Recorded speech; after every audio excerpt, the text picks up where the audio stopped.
Due to copyright, I can't publish many audiobooks on YouTube. At our audiobook novel service, we offer access to over 300 full novels from Pocket FM, Webnovel, Audible, Wuxia, and more, all in high-quality audio format. Each novel is available with a one-time payment only. No subscriptions, no monthly payment, and no ads. Payments via PayPal or Ko-fi. To browse the full list of available novels, message me directly on Telegram or WhatsApp, or check out our full catalog on Discord. Chapter 601, Echo. Barely a second after the echoes of his strike demolished the statue, Dante rolled in the air, hauling himself toward the next statue. It was a crusader, and it was already swinging its massive stone sword toward him. The crusader's blade carved through the air with a deafening roar, its edge glowing faintly with the blood-red sigils etched into its surface. The force alone threatened to shear the very air in two, but Dante was faster. He twisted midair, a streak of white light in the crimson haze, his sword meeting the crusader's blade in a cataclysmic clash. The impact sent shockwaves rippling outward, the reverberation shaking the chamber. "Too slow," Dante muttered, his voice cutting through the chaos. His blade hummed with essence as the light shrouding his body and sword suddenly burst and propelled him in an instant.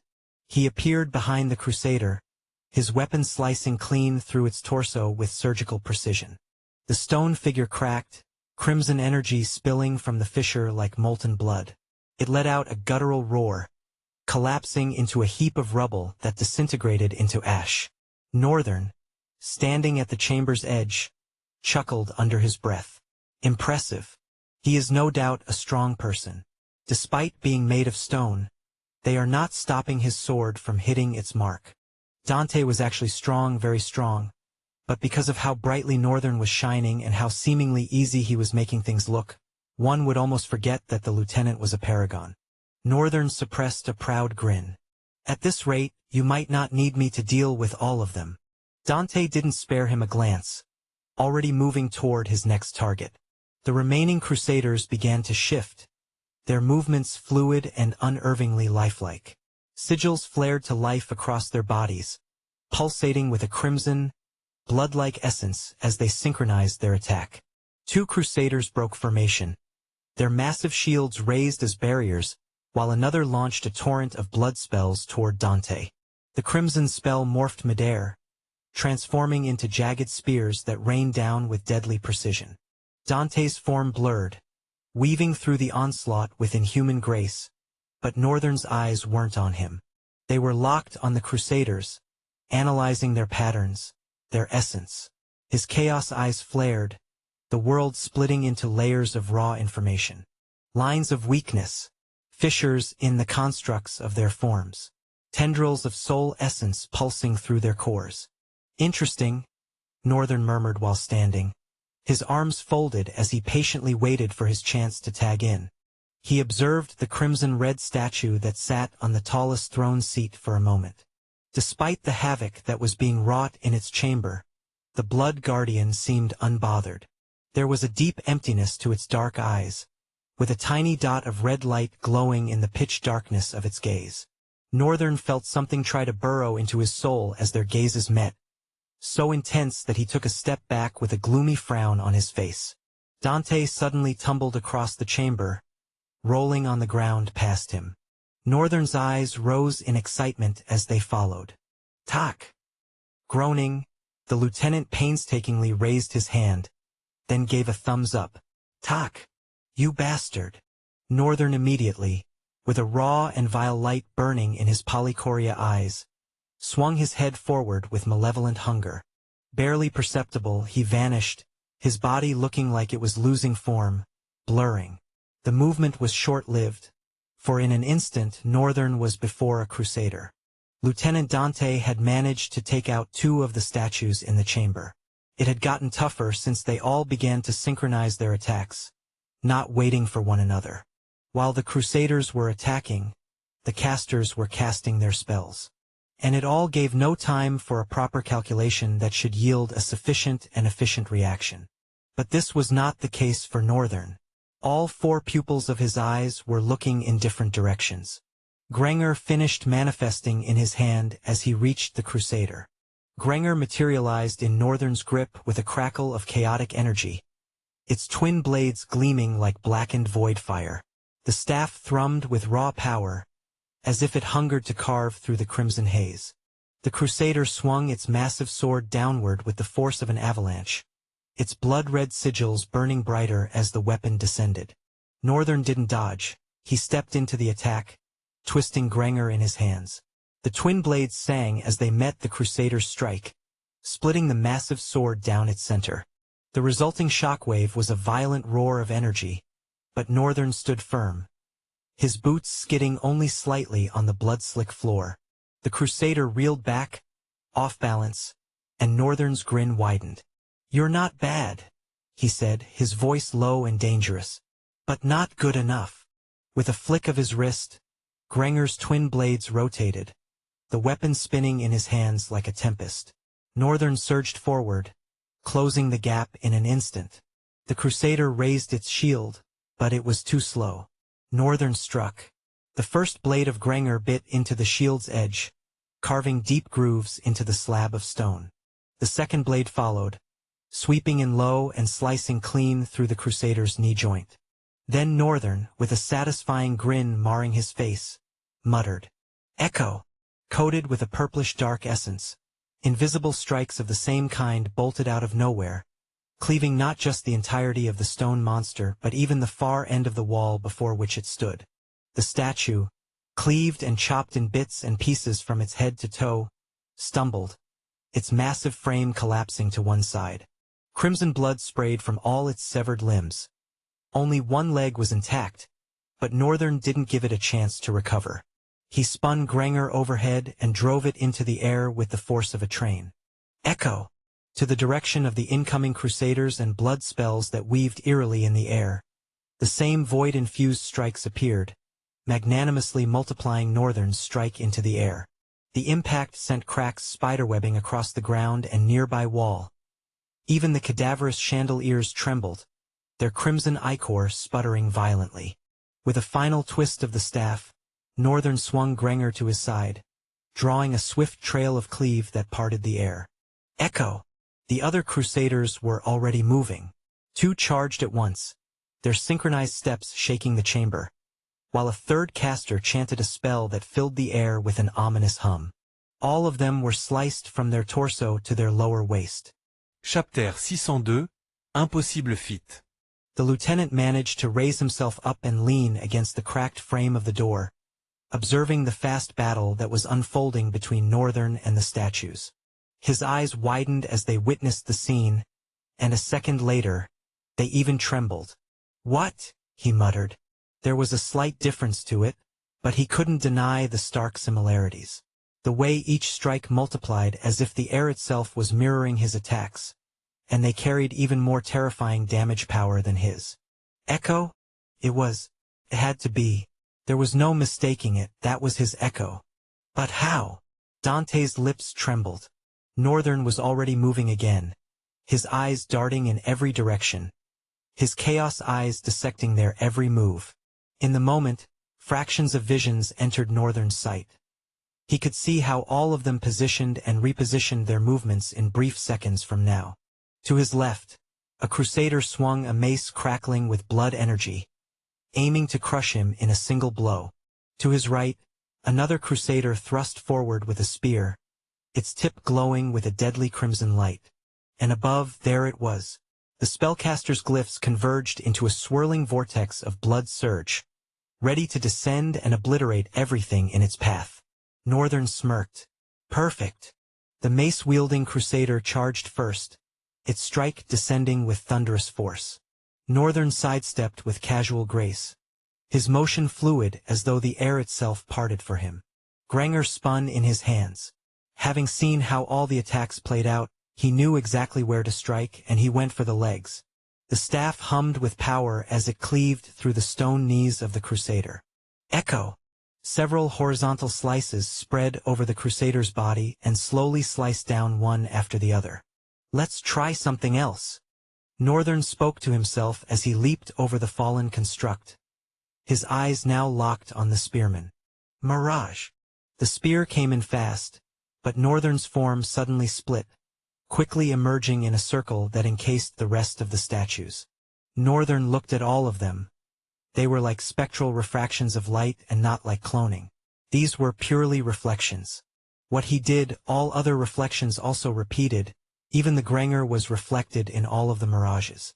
The spear pierced through one Northern, but it was merely a reflection of light, so it easily went in and out, the mirage stuttering a bit but quickly stabilizing. Northern's face lit up with glee while Lieutenant Dante's darkened with horror as he saw Northern use another of his talent abilities. This wasn't even a talent ability. The only ability of his talent he had used was Echo, and it was powerful enough to end anything. All it did was reflect his attacks. Oh, I see. So that's how this works. Northern's eyes gleamed. The lieutenant's ability uses reflections? That's quite new. As he readied his sword, so did all the rest of the reflections, readying their reflected Grangers.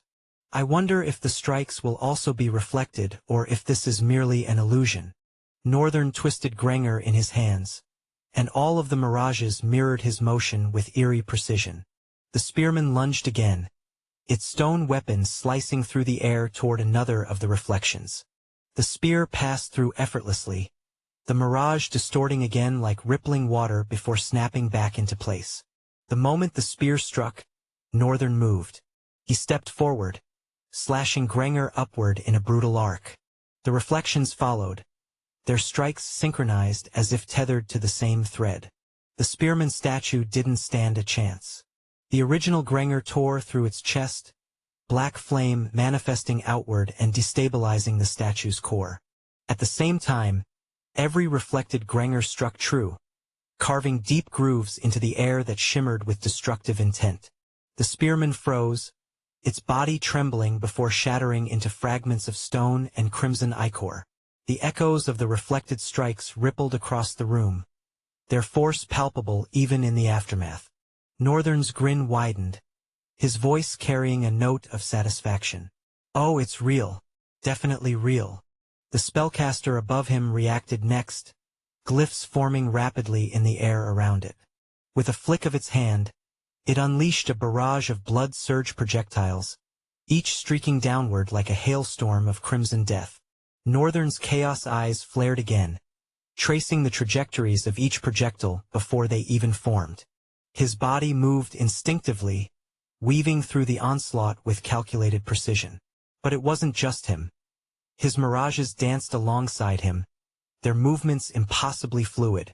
The blood surges struck the floor and walls, detonating in bursts of energy that scorched the chamber. But the mirages remained untouched, their ethereal forms slipping through the chaos unscathed.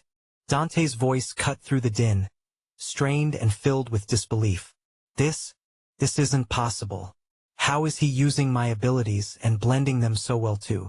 It took me years of hard work to achieve that result. Northern didn't mind him. He was too focused, his mind racing as he pieced together the nature of the ability he had copied. Northern had copied the Paragon's talent, but not just his talent, all the hard work and progress he had put in to make it come this far. Hence, making it his own starting point with an ability such as this, it was practically impossible for any mortal to catch up to him. Dante's eyes continued to tremble and his mind raced with terror. If he is using even my abilities that I haven't used, does that mean he copied not my abilities but my talent in whole? He can copy talents? Come to think of it, he used clones the other time, and the Kageyama Scion also did. The lieutenant felt the lines arranging together, but the only thing left to believe such a phenomenon was for his mind to accept that such a thing was possible. But that was harder than it sounded.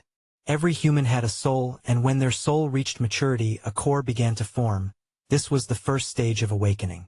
After defeating the rift, the core stabilized and talent became more apparent. Soul essence became usable too. Hence, even if he had a talent copying ability, it was impossible to permanently copy one's talent because it was like taking the traits of their core and imprinting it into yours. It could cause a major disaster. But soul cores were fashioned for such a thing to never be possible. Hence, the only explanation for all of this was that Northern could temporarily use others' talents when he copied them. But this deduction only left the lieutenant in dismembered fear. Something was not making any sense, and he couldn't put his finger on what it was, but it had to do with Northern's ominous essence. What about the ominous essence was wrong? He couldn't tell. Chapter 603, Supremacy. Northern leapt upward, his original form targeting the spellcaster while the reflections mirrored his ascent. Granger burned with black flames as he brought it down in a devastating overhead slash. The spellcaster raised a barrier of blood essence, but it wasn't enough. The original Granger collided with the barrier, shattering it like glass. Simultaneously, every reflected Granger struck from a different angle, their blows converging on the spellcaster's body. The combined force of the strikes was catastrophic.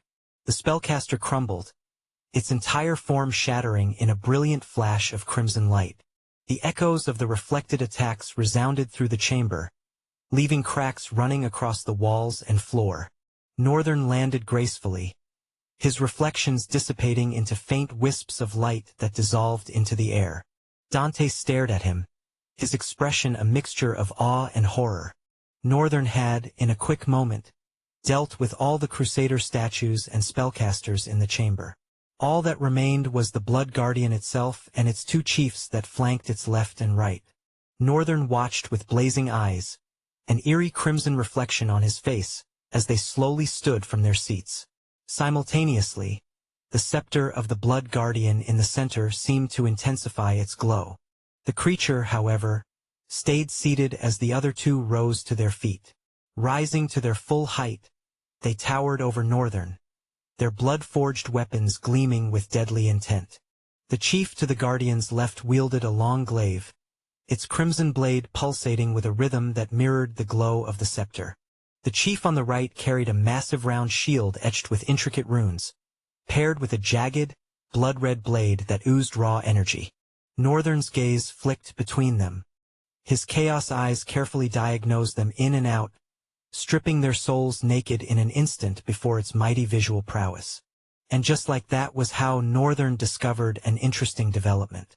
A network of energy streams tethered the chiefs to the Guardian's scepter. The chiefs weren't just warriors. They were conduits, extensions of the Guardian's power. "Shall I try something new?" Northern muttered beneath his breath, a grin slowly creeping up his face. The glaive-wielding chief moved first, its weapon slicing through the air with a high-pitched hum. Northern's grin deepened. Ice manipulation. The temperature in the chamber plummeted instantly. A bone-chilling frost spread from Northern's feet, creeping across the blood-soaked floor like living tendrils. The heat radiating from the glaive faltered, its fiery arc snuffed out mid-swing. With a sharp flick of his wrist, Northern conjured a jagged spear of void ice in his offhand. The spear wasn't merely cold. It radiated an absence so profound that even the blood-tinged light in the room seemed to recoil from it. The glaive-wielder's strike descended, but Northern was gone, his body a blur as he sidestepped the attack with eerie precision. The void ice spear lashed out in retaliation, grazing the chief's glaive. The reaction was instantaneous. The glaive's crimson glow dimmed, frost racing along its edge as the void ice devoured its energy. The glaive wielder staggered, confusion rippling through its monstrous frame. "Not used to taking something from you, huh?" Northern taunted, his voice sharp as the frost spread through the chamber. The shield-bearer charged now, its massive form barreling toward Northern with the force of an avalanche. Its shield emitted a crimson barrier, runes glowing brighter as it closed the distance. Northern didn't move. Instead, he planted the void ice spear into the ground. The chamber rumbled as the frost spread upward, transforming into a massive wall of shimmering black ice. The shield-bearer collided with the barrier. For a moment it seemed unstoppable, until the runes on its shield began to flicker. Cracks spiderwebbed across the barrier, the frost seeping into the very essence of the blood-forged shield. "Void consumes all," Northern muttered, his voice a chilling whisper. The shield shattered. Shards of frozen blood essence scattered across the chamber like broken glass, and the shield-bearer reeled backward, clutching its weaponless arm. Northern moved like a predator.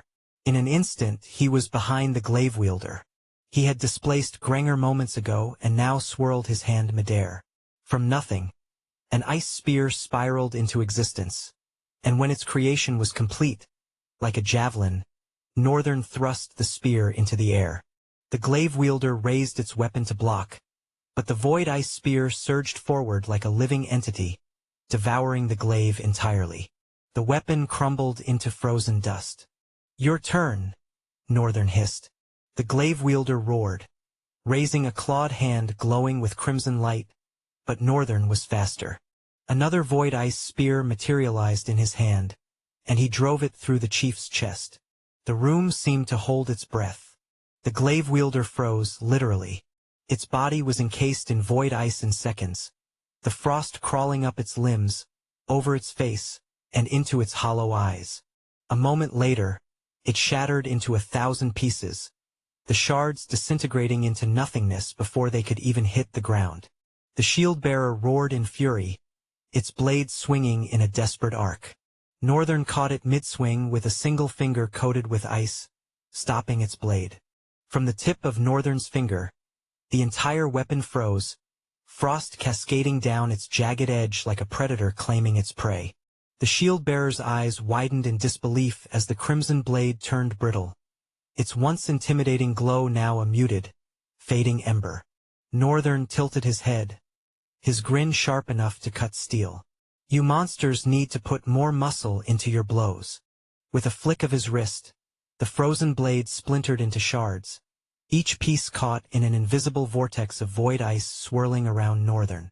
The shards hung suspended for a fleeting moment, glimmering like deadly stars, before Northern thrust his hand forward. The fragments obeyed. They shot toward the shield-bearer with terrifying precision, piercing through its darkened steel armor with no resistance at all. Each shard carried a fragment of void ice's consuming power, freezing the creature from the inside out.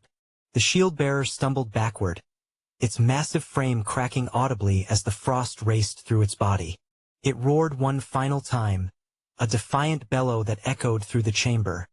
Then its roar cut off. Chapter 604. Absolute. Lieutenant Dante watched with trembling eyes as the creature's body shattered into a burst of frozen blood essence, the shards dissolving into nothingness. What is this? If there was one thing that couldn't be denied, it was that Northern's ability had a striking resemblance to Ryan's. Of course, both the breadth of application and appearance were strange and offsetting in a way he couldn't quite figure out. In fact, he felt that if he continued to probe that part of his suspicion, a strange and evil darkness would consume him. There was also this peculiar forgetfulness that lingered in his mind. He couldn't tell exactly what was happening to him, but he was sure Northern was either an influence or perhaps the mastermind behind it. "He is dangerous, very dangerous. I was wrong the whole time. This is not someone to be trifled with. Killing him would be reckless. The best I can do is ensure we never cross blades." The lieutenant's eyes stayed fixed on Northern. Northern exhaled, frost swirling around him like an aura of death. He glanced at the lieutenant, catching the man's lingering gaze. Then he gave a thumbs down. "Not tagging in yet. Looks like you'll have to take a back seat on this one, Lieutenant." He turned away, bringing his attention to the Blood Guardian, the only remaining foe in the chamber. The Guardian still sat upon its throne, unmoving, but the scepter it held began to pulse with a violent, almost desperate energy. Crimson light spilled from the orb atop it, casting grotesque shadows across the walls. "Still hiding behind your power?" Northern taunted, his voice echoing with a mix of amusement and challenge. "Let's see how far that gets you." The Guardian didn't respond. Instead, the crimson light condensed into a blinding beam that shot toward Northern with the force of a collapsing star. Northern didn't flinch. The crimson beam pierced the air right in front of his eyes but never reached him.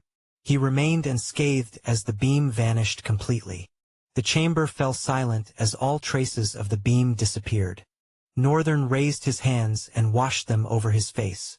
When his hands came away, Chaos eyes blazed with intensity as he took a step forward. The Guardian shifted for the first time, rising slowly from its throne. Its massive frame loomed over Northern, the scepter clutched tightly in its clawed hand. The energy it had poured into the attack returned to the scepter tenfold, the orb now pulsating like a second heart. The guardian slammed the scepter into the ground, and the entire chamber quaked. Crimson veins spread from the scepter, weaving across the floor and walls, feeding the room with raw power. Northern stopped, his grin widening. "Ah, so you do have some fight left in you." The frost around him surged as he raised one hand.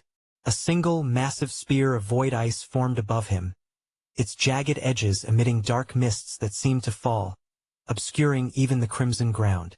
This spear was different. Larger, darker, more alive. It pulsed with the power of the void, an entity in its own right, as if the frost had taken Northern's will and amplified it into a weapon of absolute destruction. Northern stared at it with azure stars glittering in his eyes. This is what DIY caused? It really is magnificent. And this ice manipulation, maybe because it has been amplified by the power of void and chaos, feels stronger and unlimited in any form. Its only limitation is my mind, and fortunately, I happen to be a creative engineer. Northern's face radiated with dangerous glee. The guardian raised its scepter, the crimson orb glowing brighter than ever, readying another attack. Northern's voice cut through the tension, calm and absolute. Void consumes all. With a flick of his fingers, the spear launched forward, its sheer force tearing through the air with a deafening roar.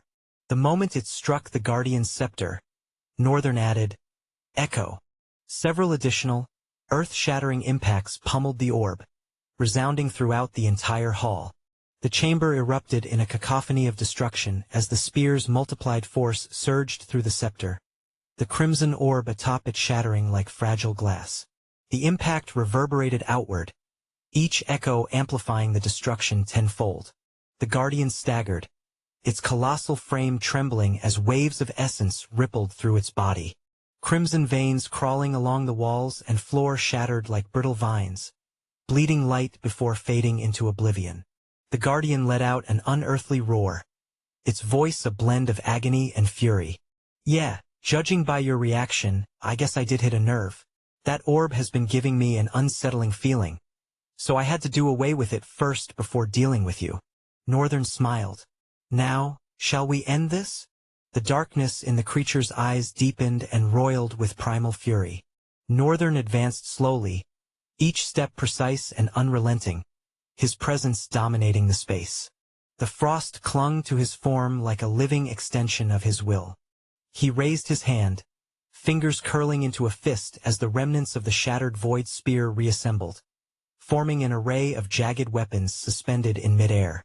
"I see you now," Northern said, his voice low, his chaos eyes blazing with an almost celestial intensity. He could see it clearly, the tether that connected the guardian to the heart of the rift. The scepter had not been its weapon. It had been its anchor, a lifeline to the overwhelming power that sustained its existence. Now severed, the guardian was vulnerable, and his eyes could now see where the core of the rift was. The creature, as it beheld Northern's eyes, widened its own, losing its composure in flippant rage.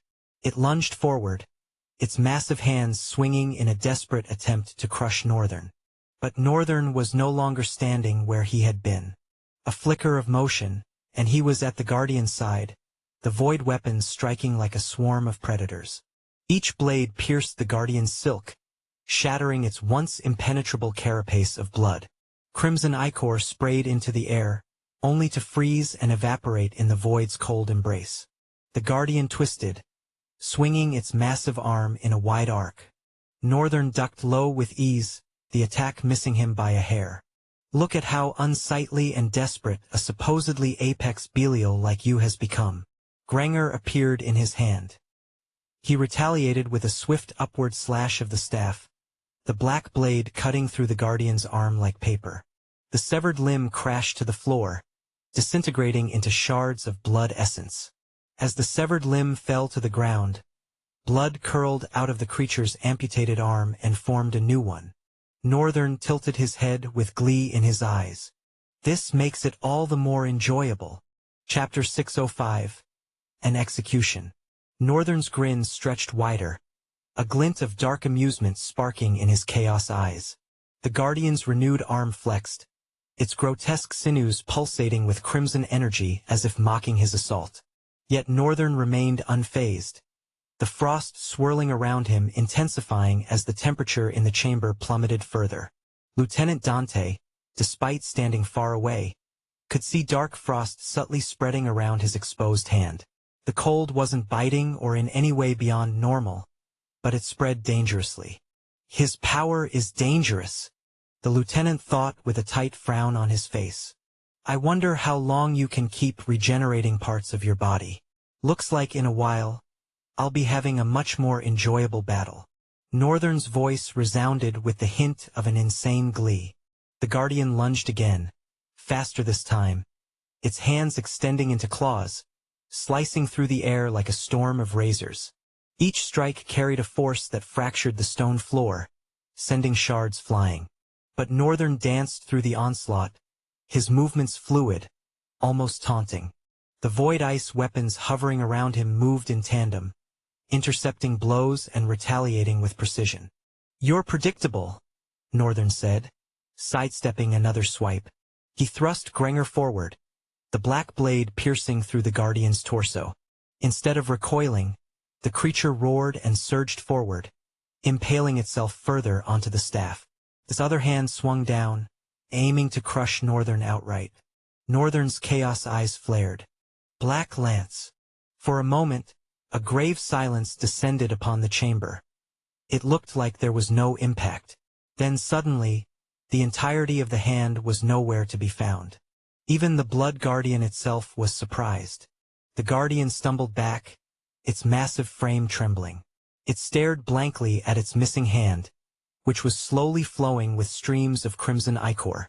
Then it turned its deep but trembling eyes to Northern, who returned the gesture with a crooked smile. What? It's not even that impressive. You should see the kind of devastating effect the improvised version of it has.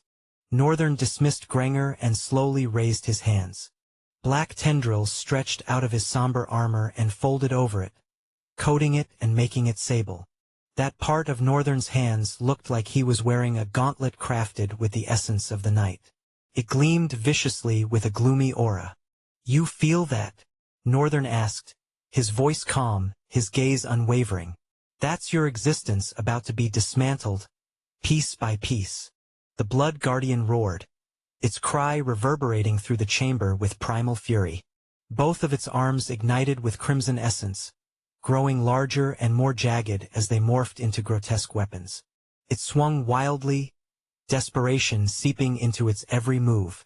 Northern didn't flinch. He stood his ground, the black gauntlet pulsing with raw power, the void tendrils shifting like living shadows around his arm. Your struggle, Northern began, his tone eerily casual as he tilted his head to the side, effortlessly avoiding another crushing strike, is beautiful, pointless, but beautiful. The Guardian's enraged movements became frenzied, each attack carving deep gouges into the chamber walls. The air itself seemed to ripple with the force of its strikes, but none of them connected. Northern weaved through the chaos with unerring precision, his movements almost lazy yet impossibly sharp. The frost clinging to him surged, spreading across the ground like a creeping blight. The Guardian's footing faltered as the ice claimed its legs, rooting them in place. Northern's grin widened. I told you, void consumes all. He raised his gauntlet hand and snapped his fingers. The sound was sharp, echoing unnaturally loud. In an instant, the frost erupted into jagged spires, spearing through the Guardian's legs and torso. The creature roared in pain as the void-laced ice drained the crimson essence from its body, the vibrant energy siphoned into the blackened constructs. You feel that, don't you? Northern taunted, his voice low and menacing. That's not just ice. That's the void unraveling your essence. The Guardian thrashed, tearing at the spires with its now grotesque claws, but for every one it shattered, two more grew in its place. Lieutenant Dante watched from a distance, his face pale. He couldn't tear his eyes away from the scene. This isn't a battle, This is an execution. Northern took a step closer, his chaos eyes blazing with unworldly light. The chaos constructs around him seemed to respond, shifting and pulsating through the air. Let's end this, shall we? Northern extended his gauntlet hand, and the tendrils of void energy coiled outward, latching onto the guardian's chest. The creature roared again, louder this time, its voice laced with fear as the tendrils burrowed deep into its form. Northern's smile turned cold. Don't worry, you'll be reborn in my soul. The tendrils surged upward, converging into a singular, massive lance of void. It hung in the air above the guardian, radiating a gravity-defying aura of annihilation. For a moment, everything went silent, even time seemingly stopped. The only sound that could be heard was the faint hum of the lance's power. Then Northern brought his hand down. The lance descended with cataclysmic force, piercing through the guardian's chest and into the ground below. The impact unleashed a wave of void energy that obliterated everything in its path, carving a deep crater into the chamber floor. When the dust settled, the guardian was gone, its massive form reduced to wisps of fading crimson essence. Northern stood at the center of the destruction, his frost dissipating into the air. Congratulations, you have slain an apex Belial for the first time. You have gained 32 talent fragments. You have gained 1,000 talent fragments for an outstanding achievement. He exhaled slowly, his breath visible in the icy chill. Lieutenant Dante's voice broke the heavy silence. What are you? Northern turned to him, his chaos eyes dimming slightly. He tilted his head, a crooked grin finding its way to his lips once again. I'm just someone trying to survive, he said, his tone almost lighthearted. Then his grin faded, replaced by something darker, more foreboding. But sometimes, survival requires being something more. He sighed and focused his gaze on the throne seat where the Blood Guardian had been sitting. Northern leaped over the deep crater that separated him from the throne seat and landed in front of it. Then he slowly raised the Void Tendril's gauntlet and destroyed the seat. Congratulations! You have discovered one of the cores of the rift. Surprising really, it really does have more than one core. It was just as he had noticed while fighting the Blood Guardian. The rift had more than one core. Isn't that supposed to be impossible? Northern moved to the next seat on the right and also destroyed it. Congratulations! You have discovered another core of the rift. He wordlessly went on to the one to his left and destroyed it too. Congratulations! You have discovered the last core of the rift. Immediately, the entirety of the chamber began to shake violently. The chamber's walls quivered as cracks spread like spiderwebs, shards of stone falling in a chaotic rain. The crimson sky above flickered, as though the rift itself was gasping for breath. Lieutenant Dante steadied himself, gripping the hilt of his blade while his eyes darted to Northern, who stood at the epicenter of the chaos, unfazed. Youngling, what did you do? Dante shouted, his voice barely audible over the rumble. Northern looked back, his expression indifferent. Closed a chapter. The void tendrils receded from his gauntlet, retreating into the shadows of his armor. He glanced at the flickering sky, sensing the shift in the rift's energy. It's collapsing. You might want to start running. What the hell is it with this kind of violent closure? Dante cursed under his breath, as his instincts told him to heed the warning. He turned toward the exit but paused, glancing back at Northern, who hadn't moved. You're not coming? Dante asked, his voice strained with urgency. Northern smirked, his chaos eyes glinting. I have something to collect.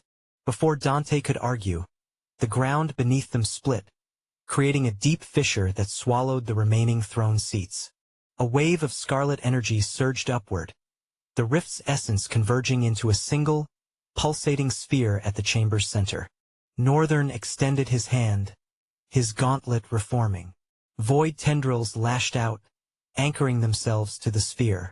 Go! Northern commanded, his voice laced with authority. I'll meet you outside. Dante hesitated for a moment longer before turning and sprinting toward the exit, navigating the crumbling chamber as debris fell around him. Northern remained still, his gaze fixed on the pulsating sphere of energy. 3 cores, he muttered to himself, his tone contemplative. You were hiding something, weren't you? The sphere responded, shuddering violently as if resisting his pull. The tendrils tightened, siphoning its essence. Warning. Unstable rift detected. You have discovered a chaos core. Core extraction in progress. Northern's grin widened with madness lighting in his eyes. Chapter 606. Traces of the Chaos Prince. Chaos Core. Of course, it was something Northern had never heard about or thought existed. He didn't think he would ever come across a rift whose core was crafted using explicit properties of chaos instead of soul. Northern stood there with gleaming blue eyes as he pondered a few things before proceeding with what he was supposed to do. But if it's a chaos rift, why were they enemies that function only on the principles of soul essence? Or in this case, should it be soul force? Northern paused, his arms folded while thoughts seemed to pound his own head. No, things that I have no idea of are popping up. All the more reason to go to the academy and find out whatever I can about all of these. The academy was an athenaeum with all kinds of books, and most especially, detailed records of the history of both the world and the rifts that several nations and clans may have missed or do not have. Northern felt his resolve to go to the academy solidify again and sighed. He looked at the sphere, carefulness etched in his darkly radiating eyes. The void tendrils slowly but progressively continued to absorb the sphere. At first, there wasn't any strange or out-of-place feeling. However, Northern suddenly began to feel a shift in his state. He felt like his entire soul was being squeezed and wriggled like a wet cloth. The feeling made him instantly crumble to his knees, supporting himself from total collapse with his hands. The void tendrils, however, continued to do what they were doing. Northern felt the pain intensify. Whenever something was affecting his soul, he experienced a lot of pain. Why did it have to be so? An experience such as this one had him wondering. Time passed, and the pain began to become more bearable, or perhaps less painful. Northern did not know which and couldn't tell because he had been in such a painful state that he almost lost consciousness. He slowly pushed himself back to his feet as the pain faded away. At the same time, the system came. Congratulations! You have found a trace of chaos. Chaos has been absorbed.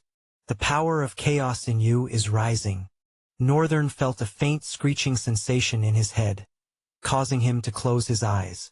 As he opened them, the system displayed a new panel before his eyes, with strange runes. The thing was, the runes were familiar to Northern. They were exactly the same as those he had seen in the tower, and he had no difficulty reading them. The lost civilization was heralded by the Chaos Prince. Even though he never sought the responsibility of a leader, his destiny clutched tight to him like a terminal disease. His decisions influenced the beginning of the plagues. Congratulations, you have found a trace of the Chaos Prince in the Blood Rift, one of the 10 plagues. Start a conquest for the rest of the plagues and discover more trace of the Chaos Prince. Northern stared at the panel wordlessly. Even in the crumbling reality of the rift, he was detached and unbothered about what was going on around him. I received a quest from the system? That's a bit weird. Is it helping me? I thought the system has been something that operates on certain laws and principles to meet expected ends based on what my capabilities are. Northern folded his hand, his brows furrowed in confusion. He had always thought of the system as an automation system that had one job, to inform. Of course, that automation system also had its unique ability that allowed Northern to copy talents. But aside from that unique ability, Northern had never noticed the system act sentient. He never thought it would. Sentient in this case meant doing more than what it usually would do. Giving Northern a conquest to find the other plagues and discover more traces of the Chaos Prince was something it would never do. Could this have been caused by that DIY? Northern raised a brow as he thought. He stayed still, thinking deeply for the next few seconds before eventually moving. Northern felt the ground beneath him begin to crack and tremble, as if everything was being unearthed. Immediately, he jumped away from the place, landing afar and atop several debris of the collapsed ceiling. Northern! Widening his eyes a bit, Northern shifted his head to the direction where the chorus shout had sounded from. His eyes widened even more as he saw them. Shin, Ryan, and Dante were pushing through the fierce and violent storm that was unearthing everything. They forced themselves through the turbulent veil of destruction and shouted his name several times until it finally reached him. Northern's widened eyes creased back with a puzzled frown rising on his brows. Are they dumb? Why would they come back? His visage reflected sincerely that he had no idea. Because any sane person who had seen what he had been doing from the start of the rift would know that he was more than enough to take care of himself. They should have just prioritized their safety and gone back. What the hell are they doing here? Thinking about it was going to achieve while he made his first long jump, disappearing into the storm. A quick thought crossed his mind. Why is limitless void not absorbing the rift? I have not gotten a message that the rift is being absorbed. Is something wrong? Northern furrowed his brows slightly as he landed next to his father, Ryan, and the lieutenant. He shot a stern gaze at them. What do you guys think you're doing? He turned his eyes especially to Lieutenant Dante. Your father insisted that he was not going to go back unless it's with you. Coming with him seemed like the least proper thing to do. And this guy Ryan, I had him tag along. I need to talk to him after this rift is over, so I didn't let him leave first. Besides, he didn't seem opposed at all. Northern glared at him, but the lieutenant's gaze was straight and indifferent, regardless of Northern's look at that moment. Anyways, the rift is closing, so let's go. Northern along with the rest of them ran through the storm, nimbly leaping from here to there to skillfully maneuver and avoid the trajectory of dangerous debris. At last, they passed the violent gale and reached where the rift portal had torn open. Ryan and the Paragon passed through, Shin also passed through, and then Northern. Before going through, Northern glanced back at the rift as a pitch-black space corroded it. Something was definitely strange about this rift. The limitless void till the end did not absorb the rift. That alone was unusual. But another unusual thing was the fact that this was a rift. A place that the Chaos Prince had an influence in manifested as a rift. Not to forget, the source of this rift was incredibly strange too. Could this really be a coincidence? But how many times does a random dude throw a sudden rift escalation, and that rift suddenly appears to be tied to the Chaos Prince that I am related to by powers? Really, how many times does that happen? Northern wanted to be unbelieving that this could have been a coincidence, but he also felt like it could have indeed been a coincidence. Alas, he decided not to decide for now and instead focus on what was next in front of him. Then he walked out of the rift.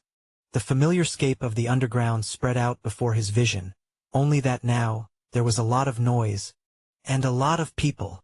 Northern paused for a couple of seconds before fully realizing that the underground might still be the same, but it wasn't at the same time. Temporary camp tents with the military sigil were raised here and there, and people were being treated by military medics who wore a brown military uniform with the sigil of a large cross and snake curling its base on the back. Several of them ran from here to there, helter-skelter, answering calls and moving with compact, portable boxes. He stared around blankly. One of the medics immediately approached him. "Hello, sir. Do you need any medical attention?" The medic tried to touch Northern's shoulder to start his examination, but the white-haired boy instinctively shifted his shoulder away slightly, giving the medic a dark and soul-crushing glare. "I'm sorry, I just wanted to check." The medic stuttered. Before he could say any more, Lieutenant Dante touched him. "Excuse yourself." At the intimidating tone of the lieutenant, the medic dashed away as fast as he could, sweat pouring all over his face. Dante looked at Northern with a little smile. "I guess this is your first time coming out of a rift that is not in the Dark Continent. You look lost." "Ah, that's right." It was until then that Northern remembered again that he wasn't in the Dark Continent and rifts were in the Central Plains. All these attentions and care, and crowd of soldiers and servers in order to help the drifters rest and recover their strength was very strange to him. Chapter 607. Unbelief. Northern looked lost for a minute before he allowed himself to be shown towards a seat. Several medics were gathered around a certain red-haired girl that lay unconscious. Northern glanced in that direction for a while and muttered, "The lieutenant's undering." He remembered Shane looking quite pale and unwell, then a few moments before he slept and woke up to the final confrontation. Everyone else seemed to be very fine, including Shin, Alistran, and Ryan. A man in a black attire, so modern it looked like a suit but had an aura of medieval attached to it, watched the man talking to Shin and tried to make out what he was saying. But before he could fully do so, a man wearing the same kind of attire arrived in front of him. This one, however, looked bored and detached from the world, in comparison to the one talking to Shin. He looked like he had not slept in 10 years, drowsy even in his movement and speech. Yeah, hello, I am Jax Netter. I am a civil servant, and I have come to ask about your experiences in that rift. With a lot of hiccups, he brought out an inked pen and a plain compiled book of sheets, folded out one leaf after another, and looked at Northern. His eyes stayed on Northern for a moment, then he drifted off, nodding his head. Ah, right. So, we will start with your name. Northern, still somehow dumbfounded and in slight denial of this reality, lingered. The man's eyes met his again, and that was when he decided to speak. I am Northern. The civil servant raised a brow. What a unique name. His voice dragged the words. Just Northern? He asked, looking at Northern, who again lingered before responding. Yes, just Northern. Okay, so how old are you? If you can also provide your accurate date of birth, that will be nice. On the 27th day of the Elfach, in 1651.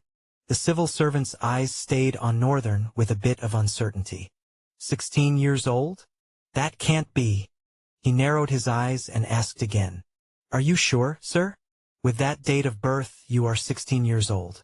Factoring your height and the level of maturity displayed on your face, you don't look 16. Northern curled a corner of his lips, trying hard to suppress the full glory of his grin from escalating. Is that so? I look quite mature, don't I? What's with this self-adoration? The civil servant raised a brow, silently observing Northern's narcissistic demeanor. Well, I am very young. I am 16. The civil servant spared Northern a few more seconds of intense looks before deciding to write that down anyway with a shrug. After a brief pause, his draggy voice came again. What is your drifter soul rank? I'm a transient rank. The civil servant's eyes slowly widened. He froze their blinking, then his eyes creased into a frown. You must think I have the time to be joking around. Northern shrugged slightly with his head. I couldn't care less if you do or not. I want to get away from this as fast as I can, rest, and have a family reunion. The man's eyes stayed stubbornly on Northern, furrowing closer with each passing millisecond. Sparks ignited fiercely as the two gazes locked, until a third party suddenly arrived. Excuse me, sir. Northern turned his head to see the owner of the voice. Immediately, his eyes kind of lightened. This man is a member of the Therian Citadel, and as per the exclusive Citadel right to keep their drifters away from the government, I'd appreciate it if you stop questioning him any further. The drowsy civil servant stared into the Citadel headmaster, Thalen's eyes for a few seconds. Then he said, Then provide me an ID. Thalen brought out a sleek rectangular card that contained Northern's biodata. Is that a rank card? Thalen frowned a bit. Yes. Why? The civil servant turned his face to Northern. This young man claims to be a sage. I would love to see how true that is, or else I have the right to take him into custody for obstructing the work of a government official. Thalen also looked at Northern, signaling with a raise of his brows to inquire what exactly was going on. Because he also knew that the last time Northern left, which was just 6 days ago, he was still a master. But Northern responded with a nonchalant shrug. Thalen sighed and explained, I'm sorry for letting this happen. I'm sure we can work something out to avoid the card. The civil servant's voice was resolute and stern. At that point, it was obvious to Thalen that this guy was not going to accept his bribery offer. He sighed and placed the card in the guy's hand. They can only hold him for 24 hours anyway. After that, I'll be sure to pay back this embarrassment. He glared at the guy. The civil servant, oblivious of the anger in Thalen's gaze, gave Northern the card. Northern collected it with a raised brow. What do I do with this? All you have to do is pour your essence into it, and it will automatically display your rank at the base. The civil servant scoffed as he watched Thalen have to explain the process to Northern. Almost everyone knows these things. He claims to be a sage and doesn't even know how to use a rank card. Don't play with me, fool. Northern did as he was told and poured a little of his essence into the card. Immediately, the white card began to turn black and the black letters on the card became purple. At the base of the card was written, Soul Rank, Transient. And at its top, just beside his name, a new word appeared, Sage Northern. Thalen's eyes widened while the civil servant's mouth dropped. He really is a sage? The drowsy man was shocked to his core. Chapter 608, Impossible phénoménon. Thalen quickly grabbed the card out of Northern's hand, bringing it closer to his eyes to be sure he was seeing correctly. What is this I am seeing? It was still there. Sage Northern. His eyeballs rolled down to the base of the card. Drifter's rank, transient. It was all there, it wasn't faked. Not to mention, the card had changed color. I have never heard of a soul rank card changing color at all. Could there have been a malfunction? But I have also never heard of a malfunction in the rank card. The rank card was crafted by the best of the best craftsmen.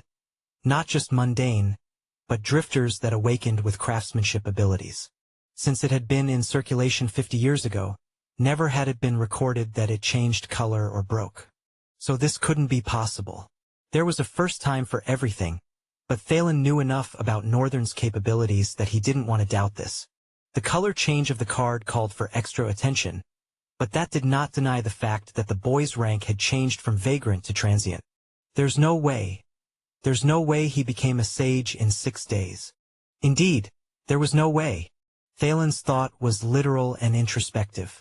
Perhaps if he were to consider the influence of the rift, it took a lot of time to absorb a soul core. And one didn't have all the time in the world, not with the dangers of a Tier 7 rift lurking around them. This did not make any sense. Thalen held his forehead, closing his eyes for a moment. He turned to the civil servant whose mouth was still open and eyes still blinking. You've had your truth now. Can you leave us? The voice was polite, but something in the depth of Thalen's eyes hinted at a coming rudeness. The civil servant glanced at Northern once more, his eyes still drowning in disbelief. A sage who is 16 years old? He had never heard of such a thing before. Never in his entire life. He slowly removed himself from the two of them and walked away, still sending glances back at Northern.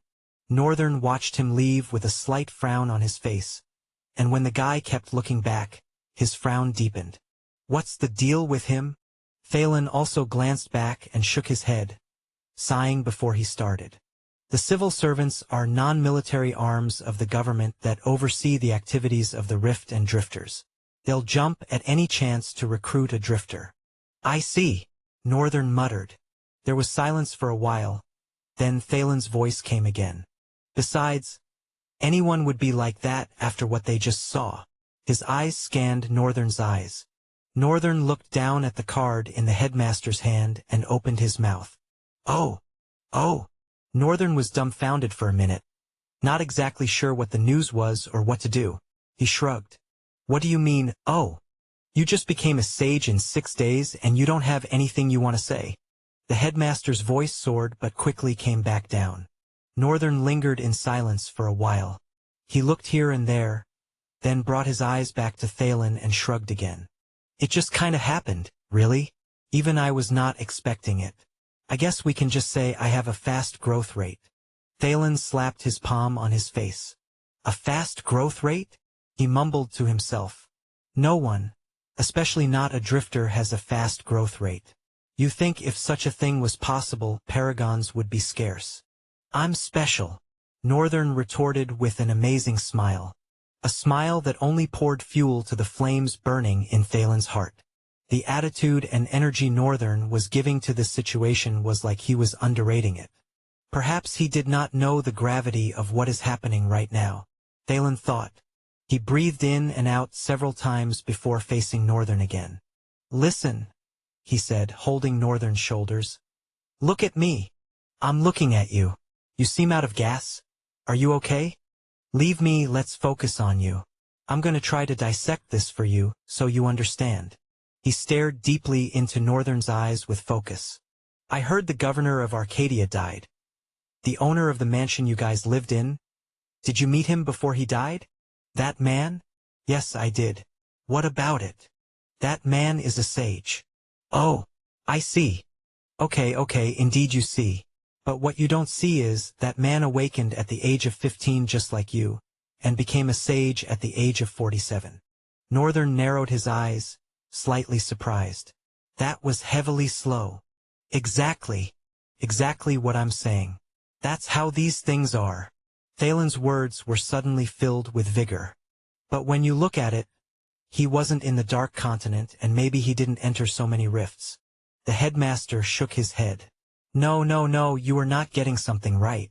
If we count the number of rifts he has been into and the number of monsters he has slain, I'm sure you are not even halfway there. Northern's face immediately contorted darkly. Don't say what you don't know. He might have been in more rifts but certainly not killed more monsters. Thalen paused for a couple of seconds. Then he sighed and nodded his head.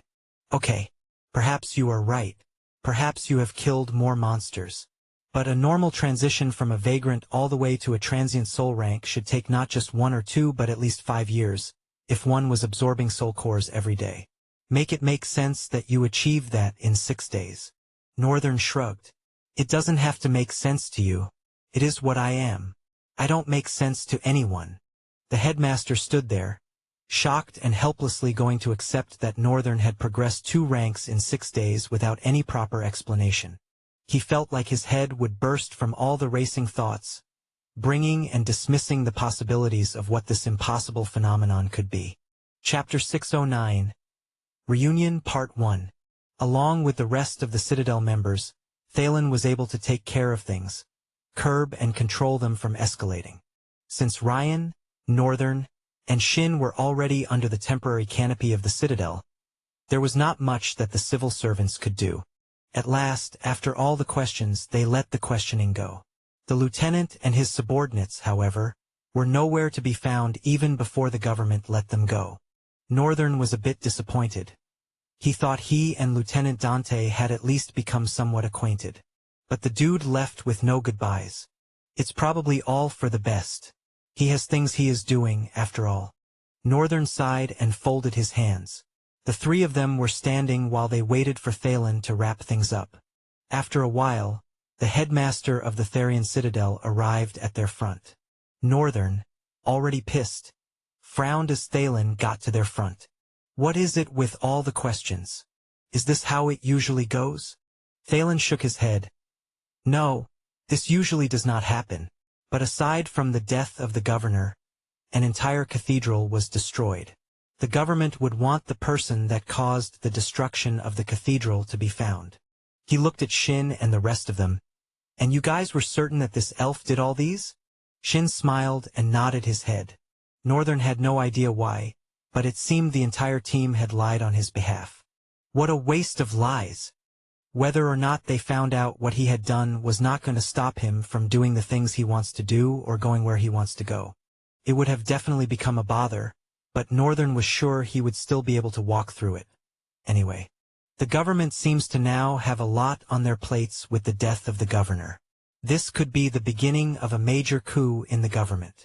Thalen was speaking, but his eyes were out of focus, his hands below his chin.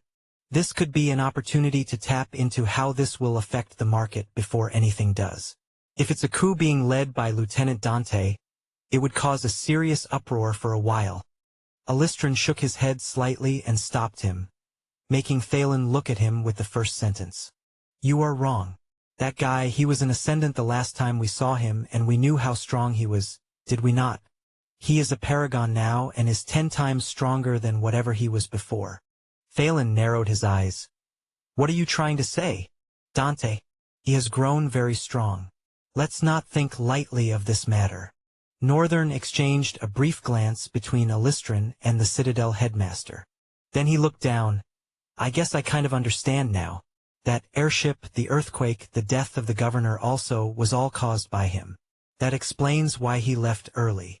Northern exhaled and removed his face from the ground. Well, I wish him great endeavors in all his dreams. He fixed his eyes on Thalen, who was looking at Alistran with a strange expression on his face. Whatever encounter they had with Dante before, both of them knew. His eyes were asking silently if Alistran was really saying this despite all that. At least, until Northern's voice cut the sharp silence like a knife through butter. So, where from here? Thalen sighed. The government business is the government business. We should go to the Citadel, and I shall continue finding your mother from there. There's no need for that. I found my mother. Thalen's brows lowered intensely. What? Even Shin's eyes blazed. He realized Northern was really serious about that time. You mean you found her? Where is she? Thalen asked, looking around. Don't worry, headmaster. She is somewhere safe. Thalen left a suspicious look on Northern for a few seconds. It had been a short time that he had spent with the white-haired boy. But he kind of knew when Northern didn't want to share something. He exhaled, closing his eyes, and opened them. That's fine then. We shall proceed back to Drywall, and from there you can make whatever decision you want to make. Northern nodded. They were all about to start moving, but Northern suddenly stopped and spoke out. One more thing. They all paused and turned to him. I need to know something. His eyes drifted to Alistran, then to Thalen. Who are those hijackers? What hijackers? Thalen inquired with a puzzled expression. Northern turned his face to Alistran. I'm surprised you haven't reported this to the headmaster yet. Alistran washed his palm down on his face with a deep exhale. Please. Not here.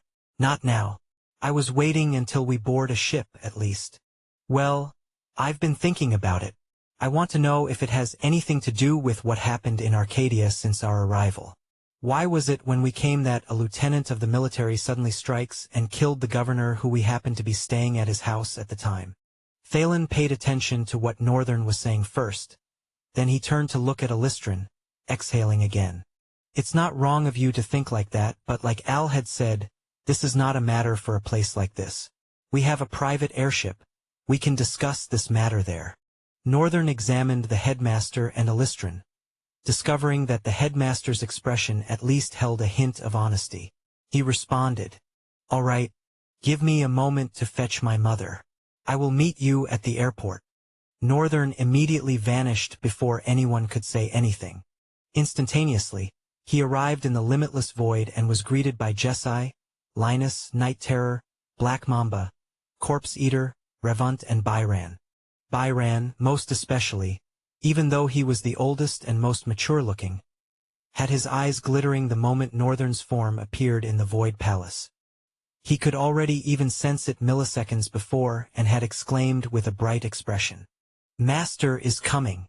Master is coming! Northern made a weird expression as he saw all of them waiting all together. He had never seen them like this and wasn't used to this respect. This crowd. Weird. Very weird. He shook his head rigorously for a moment and walked away, leaving all of them. Northern stood in the dark metallic door that separated him from the room his mother was in. He had felt her presence ignite while he was absorbing chaos but was too busy to spare another thought. He was sure that she was awake. But she had not made any attempt to break out of the place or even scream. It made him a bit confused and curious. At the same time, the Aisha he had always known was a calm and calculating woman who would not flare up no matter how disoriented the situation was. No matter the chaos, she would calmly observe and calculate and come to the best answer. Growing up, he had seen times where the answer to solving a particular mystery would be right there, but he and Shin would often miss it because of their impatience. Then she would just come and bring it out for them. Whether it was when they were looking for a thing or when they were arguing about a certain knowledge. She was a very beautiful and intelligent soul. But again, she and Shin had caused him to not be knowledgeable about a lot of things. which made things more than rough for him in the early days. Northern didn't know why such a thought was coming to his mind when he wanted to fill his head with how perfect she was, but he exhaled, steadying his breath and mind. Then he shoved the thought out of his head and opened the door. Aisha was sitting on the bed cross-legged with her baby in her hands. She raised her head as the door opened and a white-haired boy walked into the room. Her eyes widened immediately when they beheld Northern, whose lips after entering curled with a trembling smile. "Mother!" She stood up with the baby in arms and gently dropped it into the cradle. Then she turned to Northern, slowly moving closer, her eyes shaking, tears marinating her eyeballs. "Northern? My son? It's you." Her hands moved slowly and shakily. "Yes, Mother. It's me, Northern."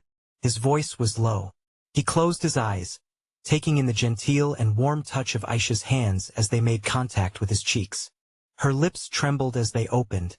As they shook, so did her voice, her cheeks, and her eyes. Tears streamed down her face. I thought I lost you." Northern placed his hands on her hands, shutting his eyes more tightly. Something was wrong. Why could he not bring himself to shed tears? He was shutting his eyes tightly and drowning in the moment as much as he could, but he felt nothing at all. It felt like there were no tears left to shed. Northern opened his eyes with a pale smile, deciding to let go of the thought and focus on his reunion with Aisha. "I'm sorry. It took me this long to come back." Chapter 610. Reunion Part 2. No, we should have done everything in our power to find you. How are you here? Have you found your father? Northern looked around the dark room for a moment before answering her. "This place belongs to me. It's sort of like a pseudo-world of my own. I will explain all of that later. But yes, I have met father, and I'm about to take you to him." Northern's eyes slowly drifted to the baby in the cradle. Aisha followed his gaze, then moved closer to the cradle. She gently lifted the infant, wrapped in woolly white apparel, and brought her to Northern. The child was wide awake, with red eyes and black hair curling on its head. "Here's your sister, Silver." The child seemed to chuckle as her name was called. Aisha slowly handed her to Northern, who received her with blank but subtly narrowed eyes. A life was in his hands. A newborn baby, an existence that had just fully come into being, was in his hands. Northern didn't know why, but these were the thoughts that kept coming forth in his mind. He stared into her eyes for a moment, the child's pure scarlet eyes reflecting in the depths of his blue ones. His sister, the one he had given the name to, Silver. That living being was in his hands right now, he was looking at her right now, and yet, there was nothing. It was difficult to explain, but he felt like he was holding any other child unrelated to him. He could feel vividly the void in his heart. Since the last time he'd noticed, it had grown even larger and more hollow. He was looking at his own sister and couldn't feel anything. He wanted his heart to writhe in pain at the fact that he could not feel anything. But it was all the same. At the very least, he had mastered the art of releasing a pleasing and delightful smile. His lips curled to reveal it. Unlike before, the smile seemed to be getting familiar with his face and was less ugly, now more normal. Although Aisha could perceive a certain emptiness through it. She didn't expect her son to be exactly as she had left him, so she didn't even complain. In fact, she was glad he could at least still manage to smile. "We have a lot to catch up on, don't we?" Northern removed his gaze from the baby and stared for a few seconds before nodding. Then he added, "But we need to meet with father first. There are also some questions regarding the guy that tried to kidnap you that I'm curious about, and about your homeland too." Aisha frowned for a bit, then her eyes slowly widened. "You know?" Northern shrugged nonchalantly. "Well, being in the Dark Continent and the few rifts that I have been in has given me certain experiences that have not only revolutionized my entity but also opened my eyes to some truths of this world. Of course, I still remain on a journey of discovery towards it all. Whatever discussion I will have with you will also contribute to that journey." From the few words her son said, it was almost like Aisha could glimpse the extent to which he had changed. and it was far more than she had ever expected or anticipated. She looked down with a somber gaze and later looked at Northern, her countenance broken. "I guess it is fine. I can always answer whatever questions you ask, my son." Northern smiled and looked at the child in his hands before giving her back to Aisha. Then he waved his hand. In a flash, the scenery changed and they were back in the familiar underground. The government staff and military personnel there had reduced from before. Even the few that remained were running around, packing up and cleaning the place. Shin's eyes narrowed as he saw a subtle and disappearing shimmer of bluish-black flame appear from nothing and materialize his son and wife faster than a blink could be completed. His eyes widened as he saw Aisha. Her familiar brown hair and golden eyes, her olive skin and gentle gaze, the beautiful features of her face that made her look like an angel in rags. Everything was still the same as when she had suddenly disappeared a few months ago. Only now her belly bump had gone down completely, and there was a child in her arms. Hands trembling and eyes widening so much they could tear apart, Shin staggeredly ran forward. He couldn't hold himself up because his entire body suddenly felt weak and tired. He fell at her feet, his eyes a bleeding waterfall, sadness cracking the visage of his face like fissures through rock. He wanted to speak, but the words were too heavy. Aisha, seeing him like this, also knelt down gently with the baby in her arms. Shin's eyes drifted towards the baby. "She's beautiful, our child. She's very beautiful." Those were the first words that came out of his mouth. "Yes, she is very beautiful. Our child is." Both couples sobbed as they held each other by the head, their foreheads touching in the moment of heartbreaking reunion. Shin wanted to say more, but he just could not stop the tears. He wanted to stop crying and say something, but it was harder than worn-out hands lifting a sword that could cleave the world in two. He wanted to apologize to her for that argument, for not telling her everything despite how open she was with him. He wanted to apologize for how wayward he had been. The choices of life he chose as a younger child, as a teenager. He wanted to tell her how much he wished he had met her earlier, how much he wished he was never born in that accursed family. He wanted to tell her how wretched his life would be without her, how nothing but hopelessness and damnation would be what he represented as a living being. He wanted to thank her for meeting him, loving him, and marrying him. All those words tingled heavily at the tip of his tongue, and yet nothing could be heard but a groaning wail like the sad tone of thunder that had lost its lightning. Everyone who stood in the scene, even the staff and personnel, had paused for a minute to watch the sorrowful scene unfold. Ryan watched with a bitter taste in his mouth, his eyes lowered and trying to avoid looking at the couple. Phelan and Alistran were also like that, but they watched, their eyes carrying sympathetic sorrow for what was happening before them. Everyone resonated with the scene one way or another. Everyone except Northern. He had taken several steps apart and was watching with no feeling or ache in his chest. Because of this, Northern made sure to keep his mind on whatever was going on. He was so empty that he felt if he should let his mind sway away from what was happening right now, not only would he be just empty, but also incapable of empathy and deprived of morals. And he was scared of what kind of person that Northern would be. Of course, there was little he could do to save what was eventually bound to happen as long as void and chaos continued to live in him. And perhaps soon, the void would eat so deep into his soul that dispositions like this would not matter. He wouldn't even be that thoughtful. Because emptiness had corroded his entire soul. There was a price to his power after all. A price that Northern did not yet know how heavy it would be to bear. After a while, the cohort made it to the harbor, where they boarded the private Citadel ship. Northern stood at the rim of the ship and watched as Arcadia sank into the ground. Luckily for the city, the disaster of the rift had only affected the cathedral. The other devastated place was the governor's house. The shambles it was left in marked the city with a grotesque scar. It was not just about the scenery, but the loss of the governor itself had ushered a melancholy air into the city. One that Northern, as he watched, couldn't quite understand. Unless a governor was so loving, caring, and great, why would the people mourn him? He had always thought things like the death of governors don't usually bother a constitutionally led people. Seeing this made him see things differently and also made him realize how big of a disaster was coming in the future. He looked into the sky as the ship flew away, then narrowed his eyes and gritted his teeth. "Lieutenant Dante, you really thought hard and well before deceiving me, didn't you?" Lieutenant Dante definitely wasn't thinking about friendship when he asked for that one wish. Northern had thought that he was, although there were suspicion, but he wouldn't deny that he had ultimately believed that they could be friends. Anyways, going to the academy really would be a good choice for now. Chapter 611. Meeting How, Part 1. After arriving back in South Drywall, Northern, his parents, and Ryan settled in the Citadel for a couple of days. Those days were strenuous and hectic for Northern, mainly because he had to deal with seeing his mother, father, and sister every day. As simple as it sounded, it was something very complicated for someone like him.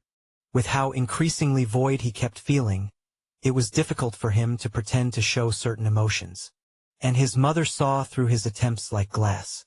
There was a doleful look on her face any time their paths crossed, and he had intentionally made sure those times were as few as possible. He had looked forward to meeting his mother. Meeting his parents had been one major drive that pushed him to fight his way back from the Dark Continent. But now that he was seeing her, things were not the same anymore. Everything was not in that place where he had left it. Now, he couldn't help but feel stupid for how he had imagined meeting his parents would be. It was still okay with Shin. Man to man, Shin understood and respected the change. But Aisha was different. Northern hated the look in her eyes. It was like she was begging for her child to come back to her.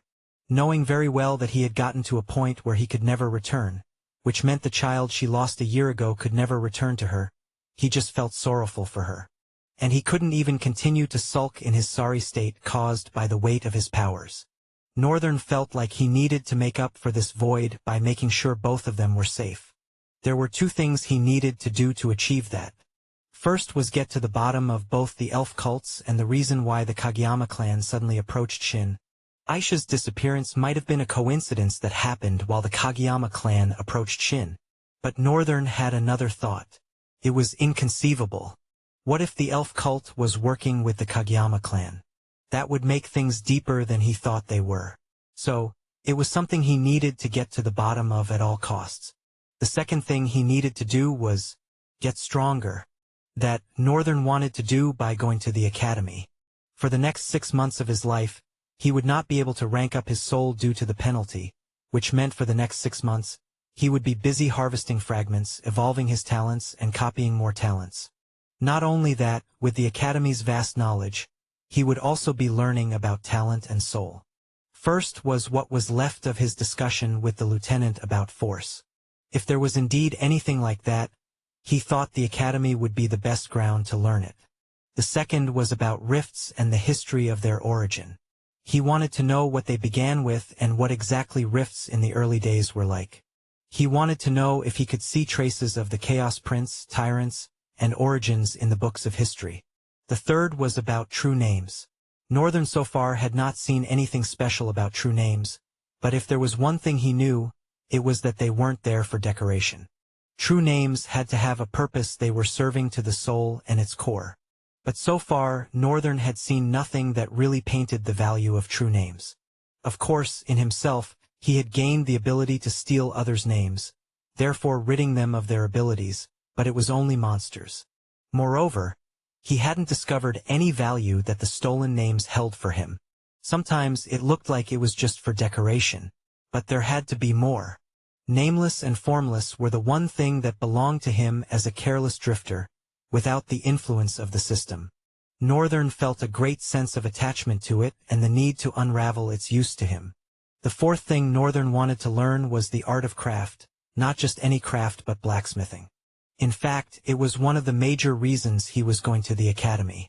At first, it had just been a guess that since it was the only academy for drifters in the Central Plains, there should be a course there for non-combat drifters.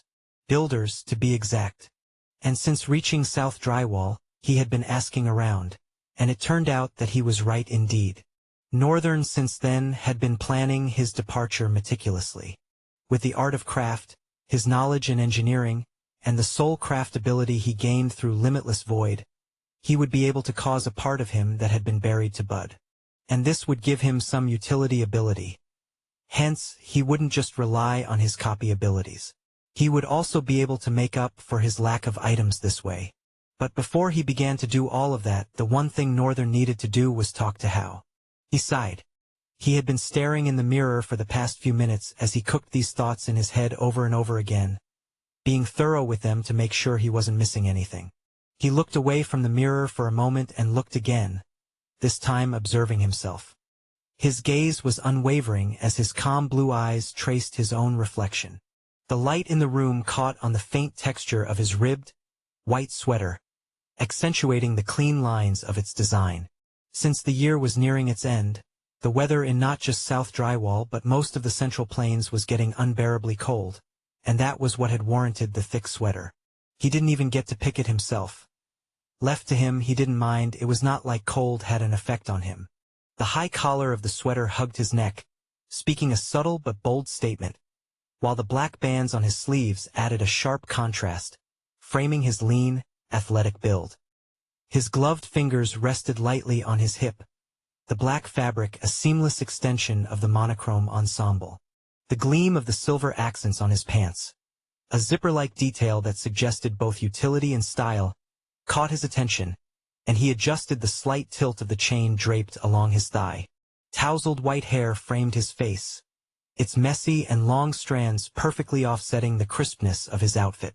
The dual earrings in his left ear added an edge to his otherwise clean look, whispering of rebellion restrained by discipline.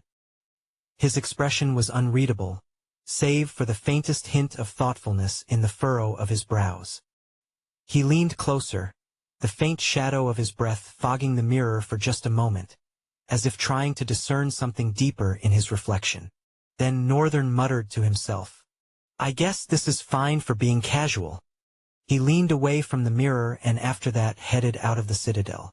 As he walked, several people who were staff of the Citadel bowed their heads upon passing him. At first, Northern had found this strange, but after 2 weeks of seeing it play out no matter how much he tried to stop it, he was getting used to it. The reason was none other than the fact that he was now a sage.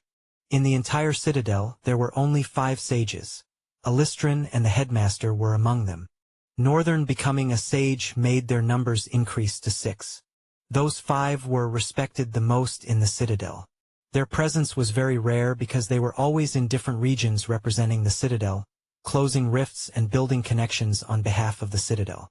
Of course, some were probably living their life the way they wanted to. But one of the things that made Therian Citadel one of the powerhouses in the Central Plains and the 3rd strongest citadel was because of the number of sages they had. And now that the number had increased, a great change was coming for the Citadel, and they all were looking forward to it. All this together brought a disposition of respect from them without even being asked. Now, everywhere within the Citadel, people were either referring to him as Sage Northern or Sir Sage. The level of respect was almost choking sometimes. Northern exhaled heavily as he finally came out of the Citadel gate. It felt like he had just removed himself from a heavy tangled cloth. He brought out a small piece of paper in his hands and looked at the location on it. "Well, now, let's see what Hao has managed to accomplish in a month," he muttered as he walked away. Chapter 612. Meeting Hao, Part 2. Northern, after several twists and turns, eventually located the location he was supposed to meet Hao. It was a low-profile bar nestled towards the eastern edge of the city that led to Birkenham Forest, the left wing of the dangerous dark forest that flanked South Drywall's rear and separated them from the main drywall. It was also one of the reasons why South Drywall was able to break away from its mother nation. Northern slipped through the quiet streets, his steps light against the uneven cobblestones. The city around him breathed a strange mix of tension and serenity, the shadows of the Birkenham Forest looming in the distance like an unspoken threat. The bar came into view, its facade modest, almost nondescript. Somehow it looks like a place that looks like Hao, Northern thought as he glanced at the place. It made him remember the tower he and Ellis had gone to meet Hao at, and also the hidden vault of Hao in the forest. Both places had that air of peasantry. He wasn't judging. After spending a few weeks with the Therian Citadel people, it just became apparent. And Northern was realizing perhaps how could be one of those guys that turn out to be too humble even though they have the greatest riches. Which is not a bad thing, I guess. The door creaked as Northern pushed it open, revealing a dimly lit interior shrouded in smoke and whispers despite the brightness of the afternoon. The place had no windows. The air was thick with the scent of aged wood and cheap liquor, and the patrons, scattered sparsely across the room, paid him little mind. They were the type who didn't ask questions. A perfect veil for those who needed anonymity. Northern's gaze swept the room, his sharp and calm eyes taking in every detail. The crooked shelves behind the bar, the bartender polishing glasses with mechanical disinterest, and the flicker of movement from the farthest corner booth. He adjusted his stance, rolling his shoulders subtly, and moved forward with a purpose that seemed to part the atmosphere around him. He stopped at the table without hesitation. Howe sat there, a casual slouch disguising the coiled readiness beneath. His long coat pooled around him like a shadow, and his sharp features were partly obscured by the brim of his hat. A pair of narrow eyes met Northern's with a hint of amusement, though the man's fingers never strayed far from the hilt of a dagger resting on the table. "You're late," Howe said, his voice as smooth as silk but carrying a subtle edge. "Or you are early," Northern replied evenly, slipping into the opposite seat. He leaned back, his arms resting on the edges of the chair, projecting a confidence that mirrored Howe's. Their gazes locked, a silent exchange of power and intent. For a moment, neither spoke, the sounds of muted conversation and clinking glasses filling the space between them. Finally, Howe broke the silence. "It turned out, living in the Central Plains suits you better than Stelia, huh?" Northern pointed to him. "I never thought I'd see you like this. You look more like an assassin than a traitor. It's just a guise. Don't mind all of this." Northern tilted his head. "A guise? Did you get in trouble?" "It's a preventive measure." Northern narrowed his eyes, not understanding what Howe was getting at. Howe sighed and opened his mouth. "I'm trying to create a different persona from the usual Howe the Trader. This persona is who will take your soul cores to trade them. Howe the Trader will be the one managing your flow of income." Northern raised a brow, scrunching one eye. "Is all that really necessary? For what could it be?" Howe almost slammed the table but quickly caught himself, touched it slightly, and leaned forward, whispering, "What do you mean, is it necessary? There is nothing more necessary than this. We are in a nation where humans are not disciplined or held limited by dangers and disasters. Theft is the one greatest enemy to a trader. Even when there was so much disaster, it still struck me. By that damned Ellis and Green boy. I see you haven't still forgotten about that. I can forgive, but I can never forget. I hate theft." He and Northern went silent for a few seconds. "This different persona will help me separate things from each other. This will make it harder for people to trace my work." Northern folded his hands and leaned back on the chair, nodding his head slightly as he thought about what Howe said to him. "I guess it makes sense. But instead of doing that, I can provide a better solution." Howe's eyes staring at Northern intensified. "A better solution?" "Yes. It will be like killing two birds with one stone." Northern highlighted, but in his mind, 3 actually. "Okay then, let me hear it, lad. As you might have known, I am capable of cloning. I will create a clone whom you will teach and use as your own. He will do all the things you need him to do, plus he would also be capable of combat. Hence, you can always count on his protection. More importantly, he would be the link between you accessing the resources and me accessing my profit." Howe was silent for a second. Then he nodded slightly. "I see you've thought this thoroughly, huh? Are ya intentionally not mentioning that you want to be watching me through this clone of yours?" "Oh, bingo!" Northern grinned. "But don't get offended. This is business, isn't it? Focus more on the use of this surveillance." Howe exhaled heavily and raised one hand, looking towards the bartender. He dropped the hand, as his face shifted to Northern. "It's fine, boy. It is worth it, and like you said, it is business." Northern's grin dissolved into a gentle smile. He consented with a nod, and a waiter reached their table and bowed slightly. What will you be having, sirs? Her tone was almost like the singing of the morning bird. Howe glanced at the menu etched onto the worn wooden plaque the waitress held. His lips twitched into the faintest smirk as his fingers traced along the edge of the table. Bring me the emberhorn steak, rare, and make sure it's seasoned with ashroot spice. Not the expensive kind. The waitress bowed slightly, her gaze shifting toward Northern. He leaned back, his eyes glinting faintly in the dim light as he studied the menu's offerings. He began, his voice measured. I'll have the brimflame skewers, extra pyre pepper. Make sure the meat's fresh, not frozen from some vendor in the slums. He was getting a hang of food in this place, and it felt nice. He now even had a favorite meal. Isn't that amazing? The waitress straightened, her movements smooth and practiced. Very well, sirs. Anything to drink? Northern was about to decline when Howe cut in, his tone almost playful. 2 drafts of solstice nectar. It's rare around here, but I'm certain your establishment wouldn't dare serve anything less than authentic. Would it? Her brows flicked up ever so slightly, but she nodded with a composed smile. Of course, it'll be brought shortly. With a final bow, she disappeared into the haze of the bar, leaving Northern and Howe in silence once more. Howe leaned forward, resting his elbows on the table. Do you know that their waiters here are carefully selected? Sweet voice, beautiful face, and magnifique shape. It looks boring from the outside, but it's a different level of establishment compared to what any would expect. And what am I supposed to do with that information? Oi! Don't be boring. You wouldn't say you've never adored a woman before. Northern stared at him, eyes indifferent and cold. After a few seconds of the prolonged stare, Howe's eyes widened, slowly widened even more as his mouth parted and spoke. Ja. Ja, never? You have really never looked at a woman and adored her. Northern's gaze did not change. Immediately, Howe narrowed his eyes and came closer again. Is it men? I do not have the luxury to nurture or even conceive such finite emotions. Howe sighed and rolled his eyes. Yes, sure.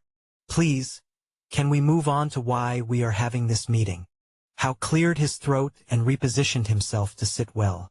He was about to start talking but paused. Less than 2 seconds later, the waitress returned, balancing a tray with practiced ease. The smell hit first, rich, smoky, and layered with hints of charred sweetness and fiery spice. She set the emberhorn steak before Howe, the meat still sizzling on the volcanic stone plate beneath it. The cheap ashroot spice danced along its surface like faint red embers. Northern's dish followed. A row of skewers threaded with thick chunks of brimflame beast. A popular field beast that had come to be as a result of adaptation caused by rift monsters mixing with the natural habitat of animals. Each piece glistened with a crimson glaze. Tiny motes of heat shimmered above the skewers, evidence of the pyre pepper's potency. Finally, 2 golden chalices filled with solstice nectar were placed before them. The drink seemed to pulse faintly, an illusion caused by the bioluminescent glow within the liquid. Northern raised a brow, impressed despite himself. Enjoy, the waitress said softly, bowing before vanishing once more into the bar's shadows. Chapter 613. Meeting Howe, Part 3. It wasn't very difficult grasping the ropes of trade. It was the one thing that I was used to. In fact, things seemed easier in this continent than in Stelia. They have it quite easy. Howe took another bite of his meal, chewing busily with a short pause before his eyes met Northern's, and he continued. But yes, I have been able to secure necessary connections and trade routes. For now, I will be making use of my benefactor's establishment and connections. Eventually, I will break off. Northern glared into his eyes. Do not trust anyone. If you trust anyone, I'll kill you. Boy. Breathe in. Okay. Breathe in. Northern leaned back and sighed. A few moments of silence passed between them before he said, Usually, delicate business like this is destroyed by trust and fickle attachments. Don't go off calling anyone your friend just because they helped you a lot. I will kill you. Really? If you leak the nature of our business to anyone, I will know and I will kill you too. How stopped chewing and blinked. But Northern's gaze only intensified, and he added, "If you try to be shady with my clone, I will have him kill you." He swallowed. Hesitating for a moment, he said, "At what point won't you be killing me? That is to tell you that your life is dependent on this. I have too much to lose. Your life won't even be enough compensation." How frowned, his eyes burning with a defiant light. But the look in Northern's eyes was even more powerful and intimidating. There was a spark of authority and power that shimmered in them and made his blood curl. Perhaps what he felt was from his understanding of Northern's strength and how ruthless he was. And now, even more than before, Hal could feel the wide margin of power between the dark continent Northern and the Northern sitting in front of him. The words that Northern spoke to him were undoubtedly something that he would do. This could turn out to be a deal that will destroy and end you or change your entire story and raise you to the richest merchant not just in the Central Plains but the world. All you just need to do is follow my instructions like your life depends on it. He gulped and exhaled. He didn't know yet the extent of what Northern was saying, but for the lad to be talking about being the richest in the world, Hal wanted to believe it wasn't just all bluff. There was substance, even more than what he had seen. "Fine.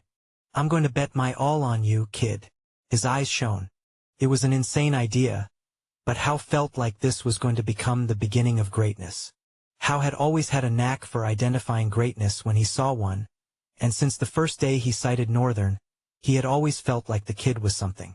But what he was sitting in front of right now was not that kid he had met back in Stelia. Hal could feel something rising in his gut, almost as if he could smell gold. He sighed again and expressed disinterest in the rest of his meal. "I understand your insecurities. You will have to trust me to handle things well with no hiccups. I guess you have been deaf since I was talking earlier. Trust is the one thing that I can definitely not, give you. As for the rest of whatever, you have my consent." Hal stared expressionlessly at him for a few seconds. "You certainly have become arrogant since the last time I saw you, but all that is none of my concern. Since you promised me great wishes, I will do things the way you want. So, what are we doing first?" Northern extended his hand towards Hal. The senile man glared at Northern with a suspicious look on his face. "Just hold it." Hal hesitantly placed his hand on Northern's. As he did, he felt his consciousness suddenly dive deep into a thick, clutching darkness. And he suddenly could feel himself standing. Hal almost freaked out. He staggered back. What did you do? Where are we?" he inquired, looking around. "We are in my soul domain. I call this place the Void Palace. Only a few knew of it." Hal's eyes widened as he took in the structure of the place. The magnificent pillars and high ceiling. The ethereal blue light that reflected on his face. The throbbing presence of darkness and heart-lifting flow of blue hue. Showing you this place is absolutely necessary for you to at least have a vision of what I am talking about when I say you could become the richest merchant. Do not mistake this for an act of trust. "Yes, definitely," Hal responded with a nod. "Master, you are here. I came as I felt your presence. But you are not fully here." Byron's voice resounded as his feet touched the ground. He quickly went to his knees and bowed, greeting Northern. Hal looked at the face of the man bowing to Northern unrestrained and looked at Northern's face. He didn't understand what was going on, but he also knew not to ask. "I came here in a hurry, just to show this dude something. Don't you have something to do? Why are you always after me? There's no better thing to do than welcoming my master." Northern exhaled. He did not know how to respond to Byron's excessive loyalty, so he just walked past, saying to Hal, "Follow me." As Hal followed, before moving 2 steps, the scenery changed. It scared Hal a bit, making him freeze for a moment with widened eyes. The palace they were in had transformed to a mountain terrain with crimson soil. A rhythm of metallic clanging continuously soared into the air, disturbing Hal. He looked around, trying to figure out where it was coming from. Then Northern spoke. "I have a special and rare ability. Because of this ability, it is possible for me to do some certain things. Is this why you have an enormous amount of soul core to sell?" Northern frowned slightly. This is not about the soul core, but you can think of it that way. Then, I can cultivate rift resources in this place. How froze, his expression froze, every muscle in his body froze. Then slowly, as beats passed, his eyes managed to blink, like a door creaking open from a decrepit frame. I'm sorry, lad. What exactly do you mean by that? Do you mean that the resources that are gotten from rifts are also available here? Northern looked at Hao with an indifferent expression. Then he nodded. Yes, something like that. Northern paused, looking for how to explain this to Hao without having to spill all his secrets. He stayed silent for a few seconds, a frown slowly forming on his face as his thoughts prolonged. Right now, he couldn't think of any other way to go about it. And lying was really unnecessary. I have nothing to be careful of really. At least I am getting stronger. Northern had always been skeptical because he knew he was an anomaly. Depending on who hears of what he could do, he didn't want to become a public spectacle and sought by all forms and existence of supreme power that exist in this continent. Not when he had not yet fully known who they were. But right now, there was a need for him to tell Hao so the traitor could understand the scale of what both of them could achieve together. That vision was going to be the reason why Hao would choose never to betray him. He sighed, steeling himself to do what he had never done before. Hao waited patiently. His eyes lit up a little as Northern raised his head. I can absorb rifts. It's a problem with my soul. But because of this problem, my soul is like a gluttonous coffer that sucks up every rift that I manage to defeat. Hao's mouth fell open. His eyes almost popped out. Northern continued, I can absorb the rift resources along with it, monsters that I kill also. So, I use the soul of those monsters to cultivate the resources here. This here is the kingdom of red mines. Northern gestured to the mountains, pointing his hand. Red crystals are cultivated here. I am not entirely sure of all they can do, but one of the things the red crystals have is healing properties. Eating them can heal your wounds. Hao slowly moved his hand, closing his mouth. His voice had gone invisible.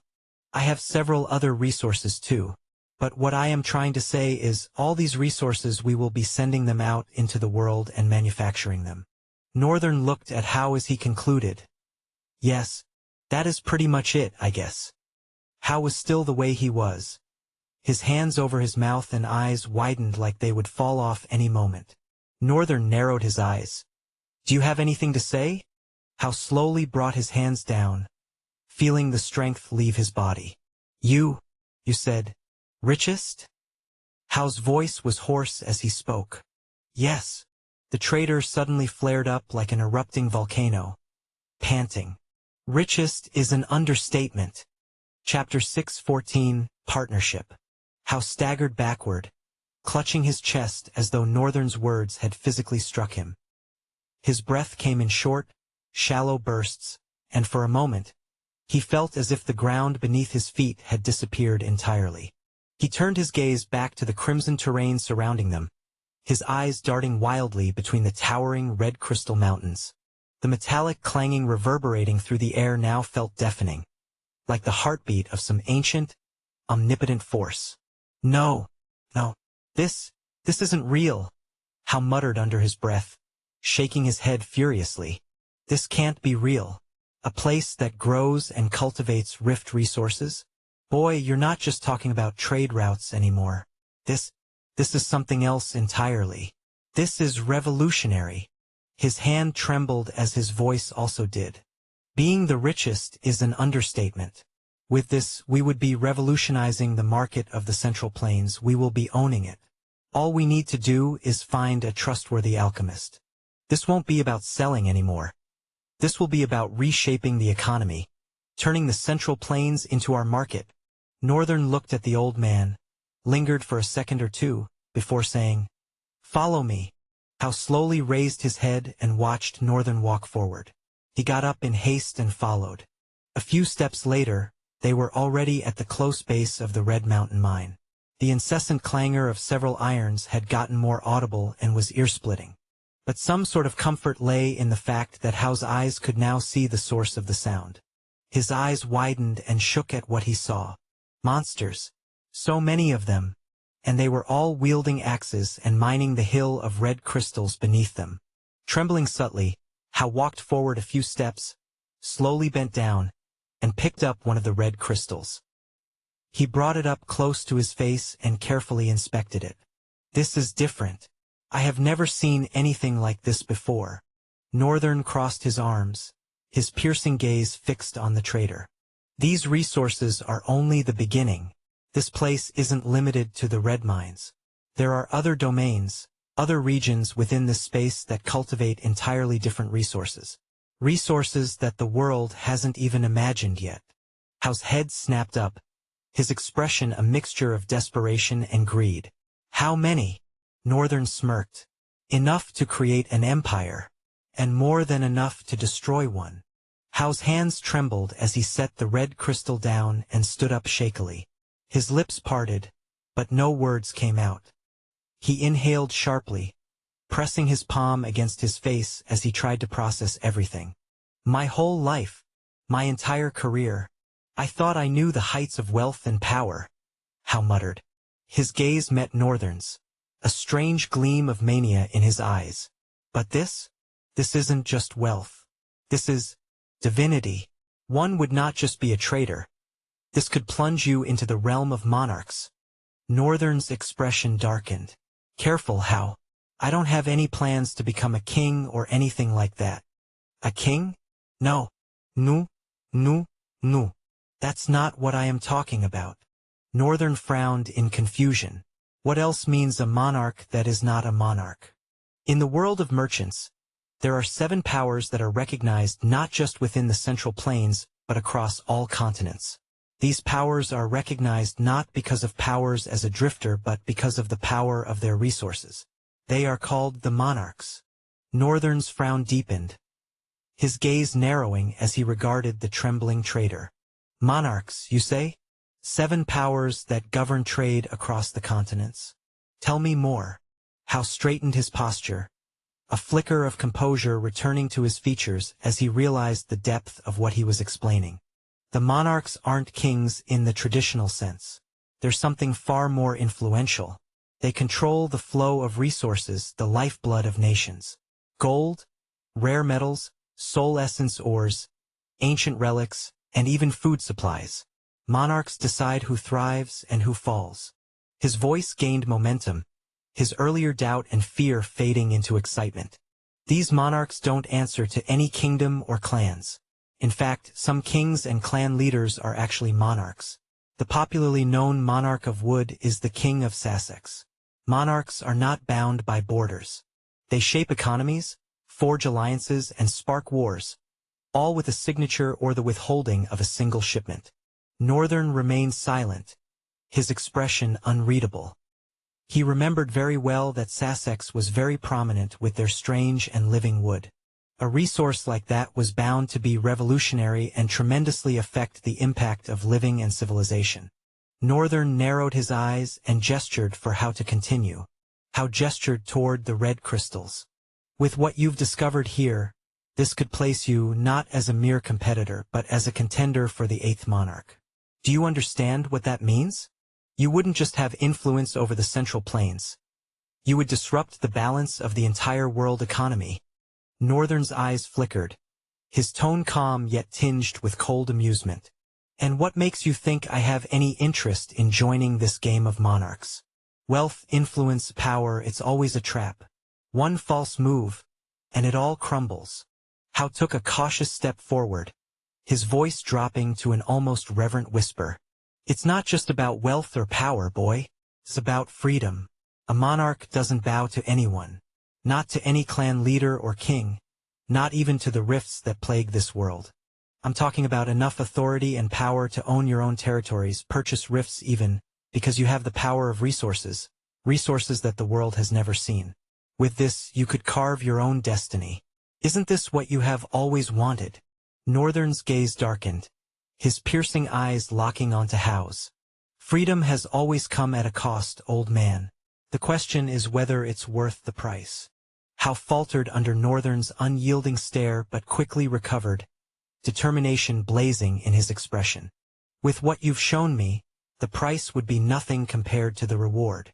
Northern turned away from Hao and stared at the mountain, his mind churning with thoughts he didn't care to share. He had not expected things to take a turn like this. He had never even heard about such an existence. It seemed like something only intercontinental traders like Hao would know. He even knew the identity of one of them, so Northern believed Hao knew what he was saying. But that did not mean everything from that point would mean ease all the way. Moreover, it's a system that already existed. Just diving into it was a messy and careless thing to do. Not especially when he has so much to hide already. The clanging of metal on stone echoed louder, the sound carrying the weight of untapped potential and dangerous ambition. I'm not interested in playing their game, Northern said finally, his voice cold and resolute. But that doesn't mean I won't create my own. Hao blinked, taken aback. Your own? Instead of me doing all that, why don't you become the monarch instead? Northern touched Hao's shoulder with a smile. The old trader's eyes trembled. What? He had never thought he would hear such a thing in his entire life. A low-born trader like him, who had worked his ass off to become sufficient and well-known to an extent, becoming a monarch? Hao had first discovered the monarchs during his younger years as a trader. They owned and monopolized trade routes. Each one of them collected taxes from merchants that used their trade routes. So, one way or another, a prominent trader was bound to know of their existence, while mundane humans did not. He had never once in his entire life dreamt of becoming a monarch. It was something inconceivable. It was like how a lowly commoner should never dream of becoming a king. To Hao, the monarchs were untouchable titans, beings whose influence and power extended far beyond the grasp of ordinary mortals. His lips quivered, and his voice came out as a rasping whisper. You're joking, right? A monarch? Me? I can't. Northern's gaze was unwavering, his tone resolute. You can. And you will. Hao shook his head violently, stepping back. Boy, you don't understand what you're saying. The monarchs, they don't just rise. They're born into their power or seize it through impossible means. To even challenge their dominion is to court death. That is not a realm someone like me belongs to. I can't do it. Don't be a coward. I'm sure no one deserves this more than you do. I can't trust you, of course, but if there is anyone rather deserving of an opportunity to sit atop this throne of importance that you speak of, with my resources, it should be you. After all, you are the one spearheading this deal. We will do it with a clear vision of you becoming a monarch. Hao's mind raced as he tried to grasp the enormity of Northern's words. Even if I were to try, what then? The other monarchs won't just sit idle. They'll see me as a threat. I'll be crushed before I even begin. Everything might be stolen from us. If it was to be, you can protect yourself with the power you have. But I am just an old man, Northern. Northern smirked faintly. That's why you have me. You think I'd let something like that happen? No, Hao. I'll be the power backing you. While you take the fame and everything, I'll be needing the rights and privileges to make life easier for myself. Northern's smirk widened. So what do you say to this even greater magnitude of partnership? Chapter 6:15, Elliot Reborn. Northern had not been expecting such a differential upgrade to his goals.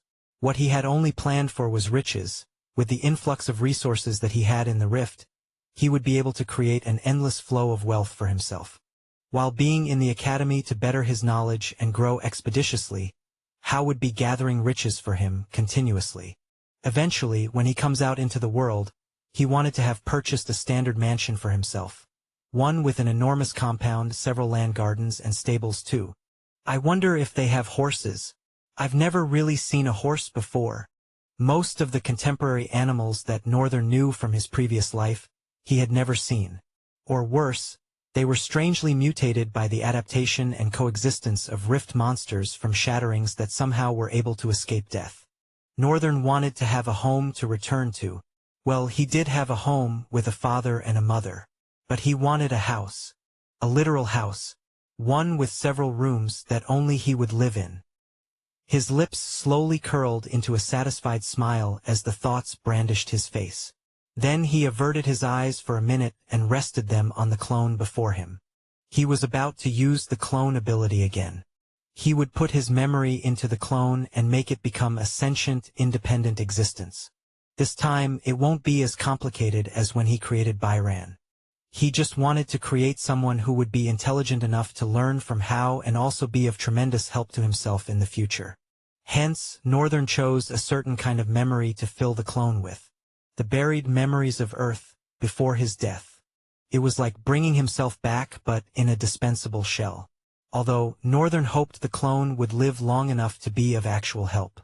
He thought of using Byran, but it was too much of a hassle. Any of the summons were bound to cause a problem. Generally, there would be problems in this endeavor.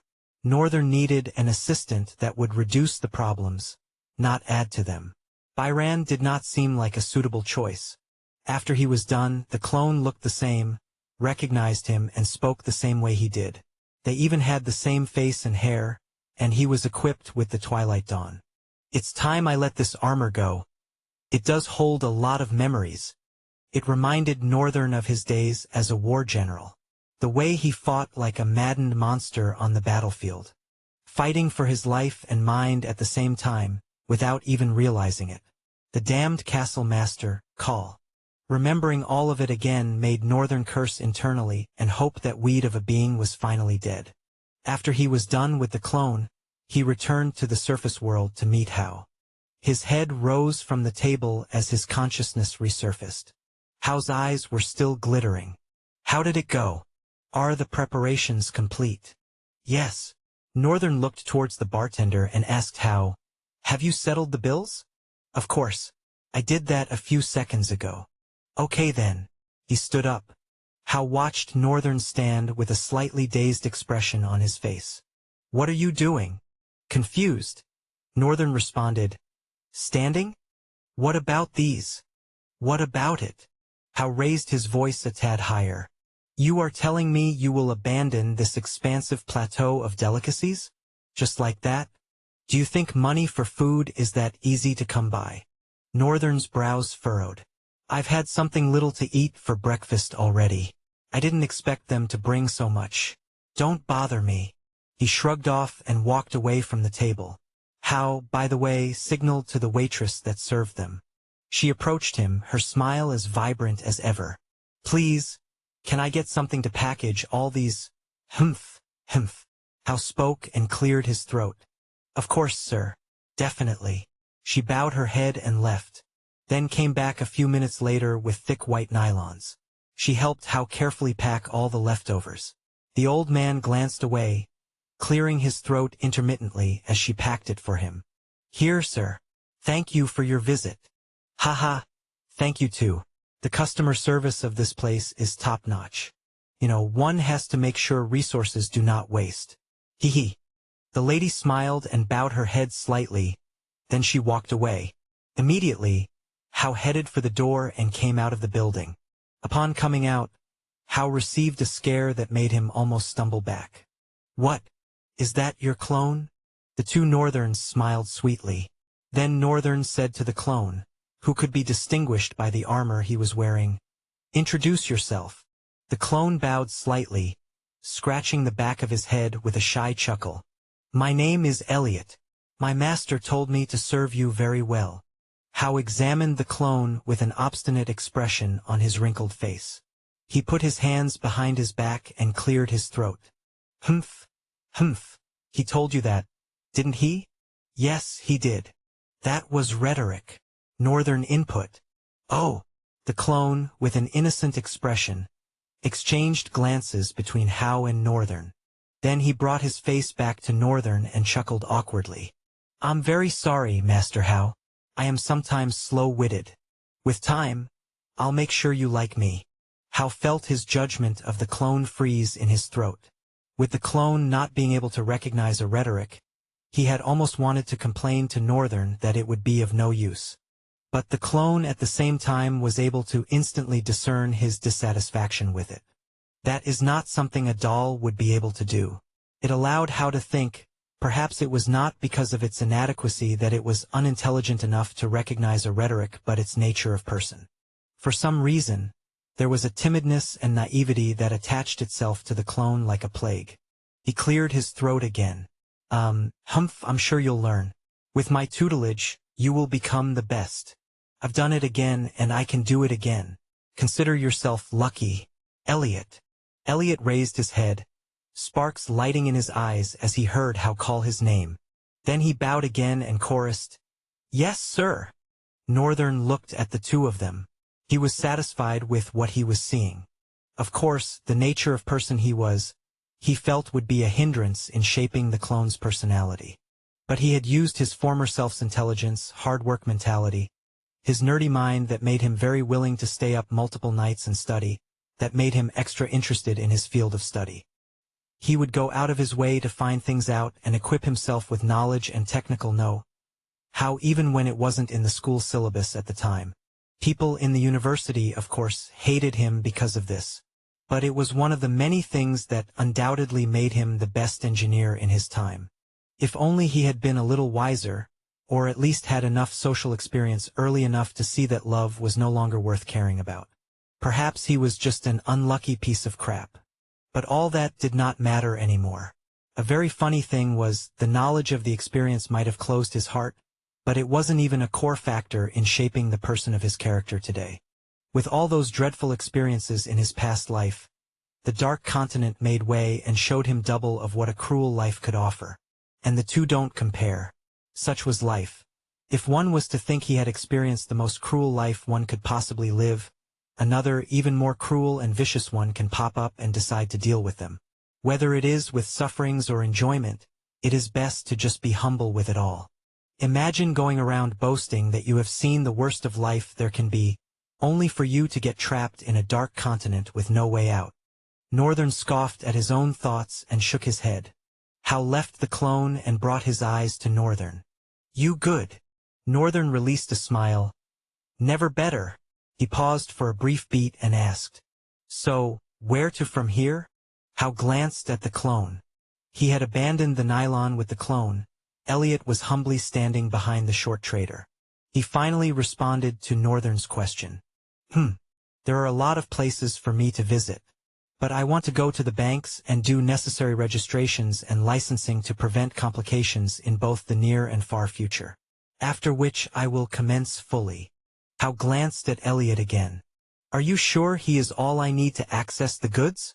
I have briefed him on all that he needs to do. Don't worry and just pass the command." Hal grinned in satisfaction. "So what about you?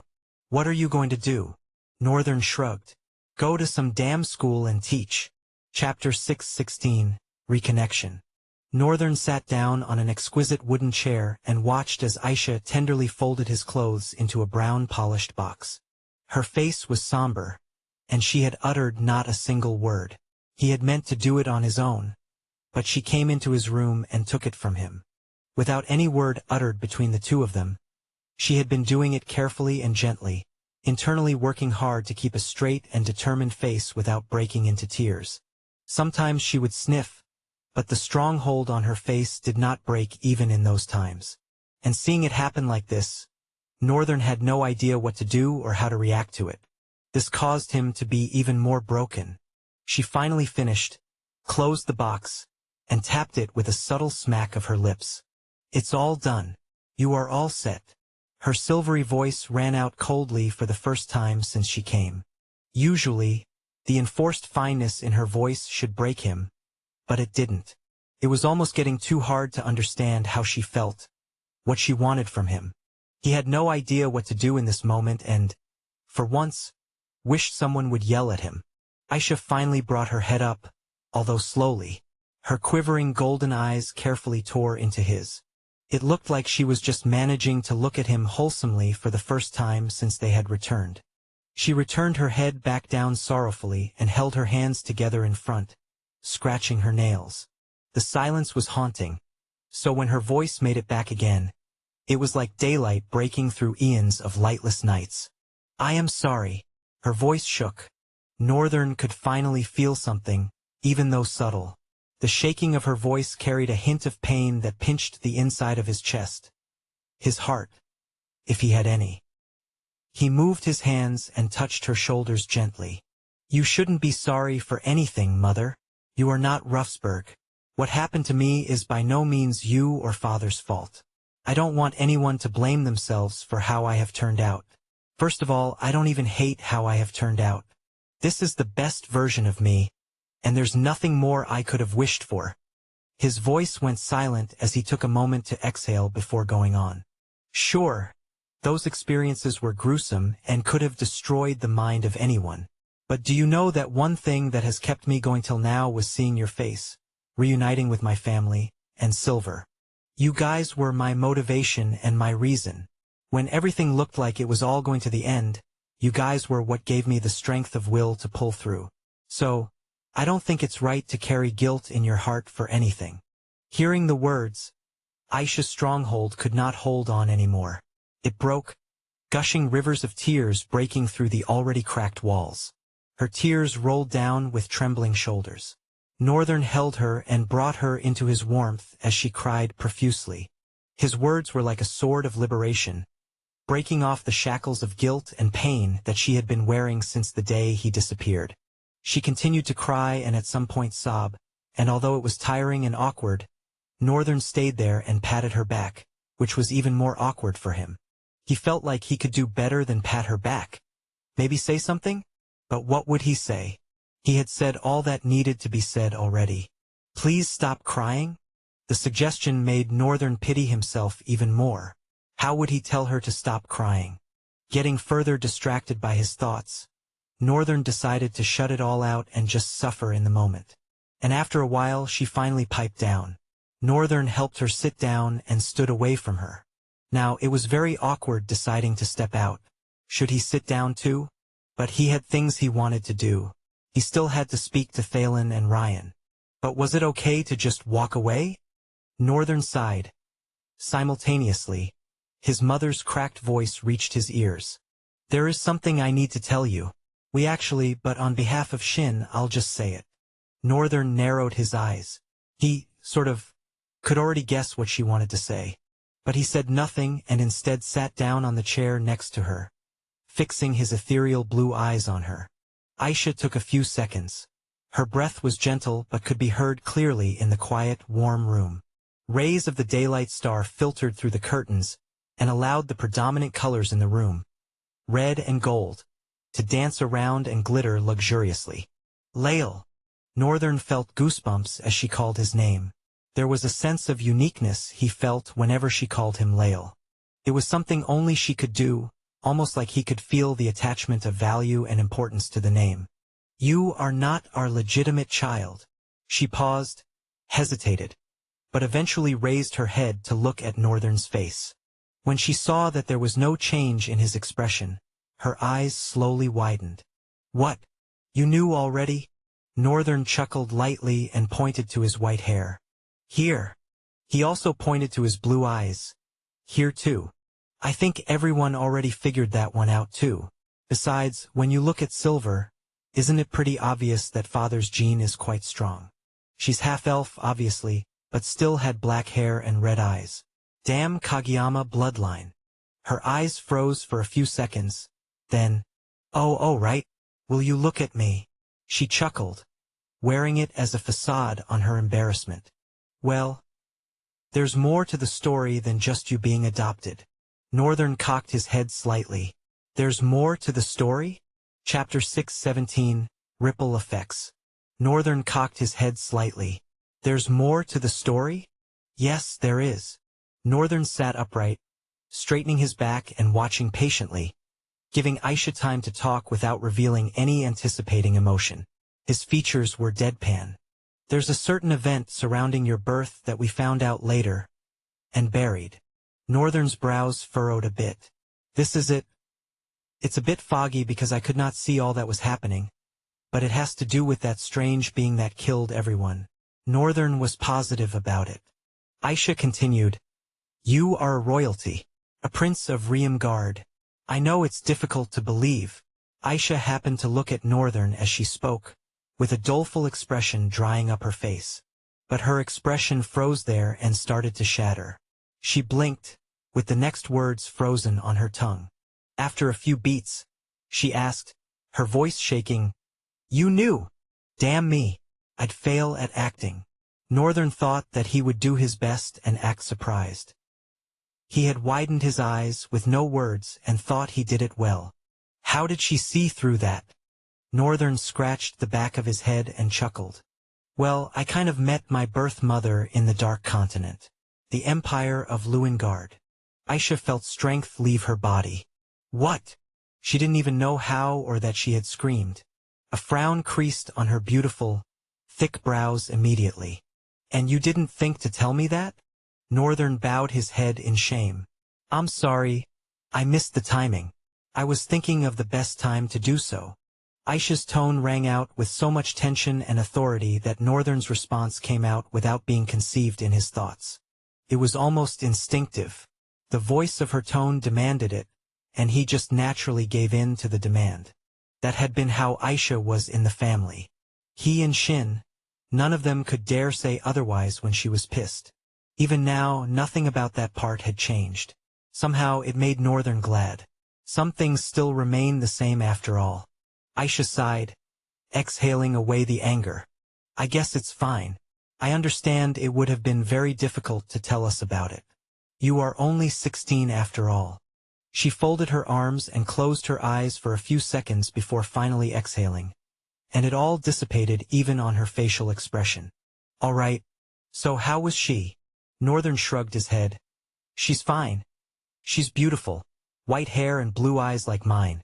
She told me that I am the Emperor of Riemgard's bastard. And people are trying to kill me. Aisha's expression folded darkly. She's right. There were dead people we found in the forest and there was a trace of something, a dark entity very dangerous. From the traces it left behind on the wound of the corpses, not even Shin and I would have stood a chance. And you might not know it, but I am a sage. Northern smiled. I didn't before, but I do now. I can see it. Then Northern suddenly squinted his eyes as he realized something. Wait, why did it sound like you were boasting just now? Aisha shrugged and looked away stylishly. I wonder why. Mother, it's wrong to brag. Huh? Coming from you when you walk around literally announcing that you are strong with all that coldness emanating from you. I am an elf, a royal elf. Besides the fact that I have an explicit healing ability because of the nature of my attribute, I have a talent ability that is able to manipulate flames. It's nothing like those fire-kind abilities you surfacers have. As you know, as one closer to the truth of soul force, the power we wield is undiluted. Northern grinned. Yeah, sure. But I am strong enough to make your kind lay beneath me with just my gravity finger. And trust me, I'm not even using 0.5% of my power when I use a gravity finger. Aisha watched him with a pleasant look on her face. Then she said, I am proud of you. To be able to become a sage in 2 years of awakening. It's impossible, it has never been done. I'm sure. You'll become more in the future. Her tone now dove low. Which is why we also can't afford to just stay the same. Northern looked at her with a worried expression. What do you mean? He asked. She raised her head as she spoke. Shin and I are going to go on a journey. He might have not told you, but he is someone that deserves to die 100 times. But he is the man I have fallen in love with and the father of my 2 kids. I have a cruel responsibility to suffer his fate. The least we can do is correct his past mistakes, if possible. Northern frowned. To what end? The past is the past. I think that journey is pointless. He disagreed. It's not pointless. Your father has to pay for his sins one way or the other, which is why we will find everyone he has given a cruel fate and try to make things better one way or the other. Northern shook his head, his displeasure and disappointment evident in his bleak expression. It's useless. This is just inviting more trouble to come dine with you. Aisha shrugged. Still, it's something we must do, whether to make ourselves feel better or to make them feel better. It must be done. And through it, I'm sure your father and I will find purpose anew. Northern understood that there was nothing he could do to stop them. After all, he was not going to ask everyone to return to the countryside and live the life they've all been living before. Things had changed and many things could not go the same way. The event of the Dark Continent had caused a massive ripple effect in everyone's life. Now, the future was all dependent on that ripple effect. Northern sighed and opened his mouth, almost hesitating. But he spoke. All right then. If that is what you two would like to do, then I will accept it. Protect yourselves and be fine. But there's one last thing I'd like you to do for me. Aisha smiled. I know. You want to know about my origin, don't you? Northern looked at her and nodded his head. That's right. There's little I know. I was brought to the surface when I was only 7. I've lived over 100 years since then. 100. Don't freak out in your head. Living over 100 for an elf like me is nothing out of the ordinary, and I am not old by any means. We are just a species that have really long lifespans. Almost immortal, but we are not immortal. I remember little from my home world. But sometimes I feel like it is just like this place, the terrains, the atmosphere, although the edifices are different, but the air and land and trees feel just the same. Like a carbon copy of each other. I see. I'm sorry. I'm not of help to you. It's fine. You were of plenty help, Northern said with a smile. Aisha then brought out a woolly cloth, extending it and placing it on Northern's hand. This is the apparel that you were wrapped with as a child. She gave him a crimson metallic badge. It had the insignia of what looked like a lion head to Northern on it. I suppose this is what proves your identity as a prince of Riamgard. Northern looked at the badge and clenched it tightly in his hands. Then he looked at her with a warm look in his eyes. Thank you, Mother. Chapter 6:18. The Boy. Are you really sure about this? A black-haired boy sat in front of Thalen's table. On the table was an oval mirror, small but large enough to capture one's entire face. The boy glared into the mirror, pulling one strand after another and checking himself out. His black hair cascaded in silken waves with a subtle yet mesmerizing detail. The tips and roots glowed faintly with a bluish hue, like the edges of a midnight flame. This ethereal tint caught the light, harmonizing perfectly with his piercing blue eyes, which seemed to hold the depth of an endless ocean. Against the pale backdrop of his skin, the interplay of dark and blue created a striking contrast, as if shadows and light danced in quiet rebellion, radiating an aura that was as haunting as it was captivating. Crap! Was I always this stunning? The boy's hoarse voice echoed in the massive library like cold smoke drifting through the upper air of a colossal hall. In front of the boy was seated the headmaster of Therian Citadel. His black, lustrous hair evenly groomed back, slick and neat. Piercing violet eyes glued to the paper in his hands, not sparing a glance of attention to the boy sitting in front of his table, feeling himself completely. Thalen exhaled. He tugged at the edges of both brows with his thumb and index fingers, rubbing them in a circular motion, then moved his hand to rub the corners of his eyes. After which, he sighed and dropped the papers on the table and gave the boy in front of him the first look in a while. Are you really sure about this? Thalen asked, gesturing at the paper in his hands. The boy seated before him curled up a lip. Why? Is there something wrong? I just can't understand you. If you'll be going to the academy, you should be going as a student. After all, you are 16. It takes a lot of balls to say you want to be an instructor in the academy. It takes a lot of balls to be a sage at 16. The boy grinned maniacally. His grin made Thalen's head suddenly heavy. He had been going through this serious pain in his head all because of the tasks that this boy had been asking him. Well, the academy will not give you the position of an instructor. The boy's brows curved into a gloomy scowl. What? Yes, like I said, it is difficult. However, they are willing to give you an interim instructor position. With your rank as a sage, you've earned the right. But they demand that you drop by for an interview. An interview? What the hell is it with that strictness? Well, they are the only one of their kind that exists, so of course they are strict with their rules. Besides, becoming an interim instructor, you'd still get paid and be able to do the things you want to do as an instructor. Interim just signifies that your position is temporary until you've proven yourself worthy of a permanent place in the academy. The boy leaned back into his chair and gently tapped his hands on the armrest, creating a progressing rhythm that made Thalen frown lightly. Will you stop that? So let's say I was to fly to the academy and get rejected. I'll have to come back? Northern leaned forward. I'll burn the whole place down before coming back. His tone dripped with viciousness. Despite the cold and oppressing air that the boy exuded, Thalen's demeanor was unchanged, unaffected. He stared indifferently into the boy's blue eyes and said evenly, I doubt the academy would let someone like you go. They will, one way or another, make sure you enter. Because I'm a sage at 16? You are the only one of your kind to ever exist.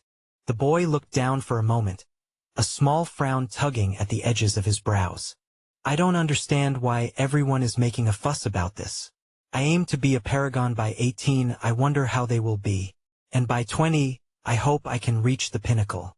So, the rest of my life would be with ease. The boy sighed with relief and shifted his gaze back to Thalen. Well, that is fair. Thanks for your help. And what about the other thing? Thalen, from the papers strewn across the table, picked out a white envelope and tore it open. He brought out a silver card that was in it and read the name on it out loud. Lael Artemis Rian. What's the inspiration behind this new name? Northern arched a brow in cold hostility. Since when did you start to care about other people's business? Since that other people was capable of crossing over 2 ranks in 6 days. So your first name is Lael, middle name, Artemis, and last name, Rian. That's quite a unique combination.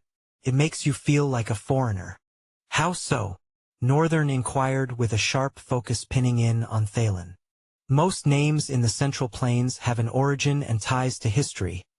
The letters are not haphazardly used. Only a foreigner will bear a name starting with R. If a citizen of the Central Plains were to, they could be killed for it because it belongs to the Empire. Northern grimaced. That makes no sense. Ryan is R and he is definitely from the Central Plains. Thalen was silent for a few seconds, his lips tightly shut. His sudden silence made Northern suspicious. Northern narrowed his eyes. Spill it. What do you know? Thalen sighed helplessly. He still lingered for a few beats of the heart before speaking. Ryan, I looked into his family. They are foreigners. Northern's gaze became sharp. Foreigners? Yes. They moved to the Central Plains about 100 years ago. They are the renowned chalice of the cold flame. Northern squinted his entire face. What is that? It's their legacy. His family has a deep-rooted legacy found in their talent. The legacy was founded by the first patriarch of his family and was named Chalice of the Cold Flame. Ever since his era, every other patriarch has upheld this legacy. Until a certain branch couldn't. Because of it they were banished from the family and migrated to the Central Plains about 100 years ago. I'm not quite understanding. What legacy is the Chalice of Cold Flame supposed to be? I'm not quite sure too. This is the closest anyone has been to finding out about them. Only they hold the secret to crossing the ocean, and the Empire is in constant communication with them. Many people think they are one of the major reasons why the Empire has been able to amass enormous riches across the continents. Northern's eyes went out of focus for a while. He was silent, his lips slightly opened. Ah, now that I think about it, he made a weird statement while we were in the rift. What was it again? Northern lingered for a bit before the words surfaced in his mind. I am not a son of ice. I am a son of cold flame. Northern's lips curled into a cunning smile as his cold voice crawled out. It seems there is more to this boy than meets the eye. Chapter 619. Next chapter. Northern thought more about Ryan, and about the fact that they seemed to share the same name. However, the pronunciation was very different. Northern's name, his mother had pronounced as Rian. Ryan's name was pronounced Rion. If the Empire let them freely use the name despite having claimed an exclusive right on the use of a certain letter, then it must mean the Johnson family was a big deal. Which left Northern with a bugging question. Why did he refuse to go back home?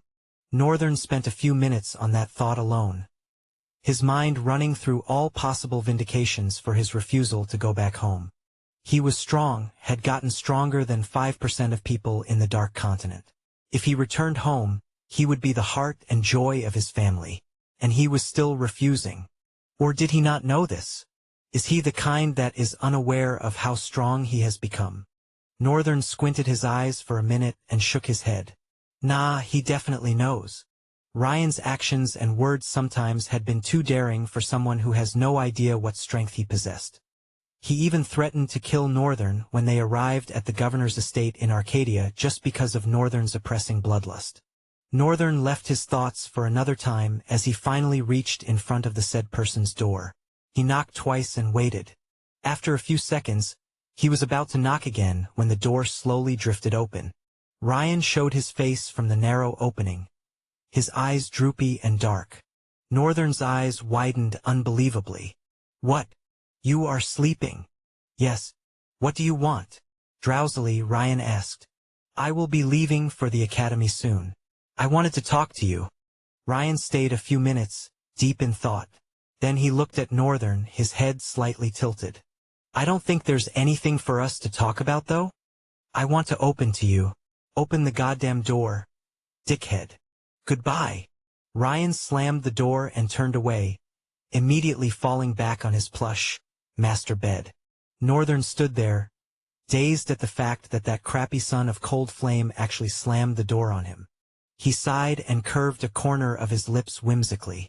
Then he slowly dissolved into his shadows and manifested from the corner of Ryan's bed that he had caught a glance of. Immediately his presence fully formed. Ryan jumped up from the bed, an ice cone instantly weaving into the air. He saw Northern, frowned, and shot the ice cone at him. But Northern caught it with bare hands and shattered it into ice speckles. Ryan scowled. What are you doing? How did you get in here? He had asked the question before realizing it was a useless question, so he followed it up with, Get out. Northern folded his hands and beamed. Make me. Ryan jumped onto him, but he instantly dissolved into the shadow of Ryan's bed and came out of the shadow of the chair that was opposite the bed. Ryan instantly swung his head with a deep red scowl on his face. Northern extended a hand. Wait, I didn't come here to fight you. Then leave.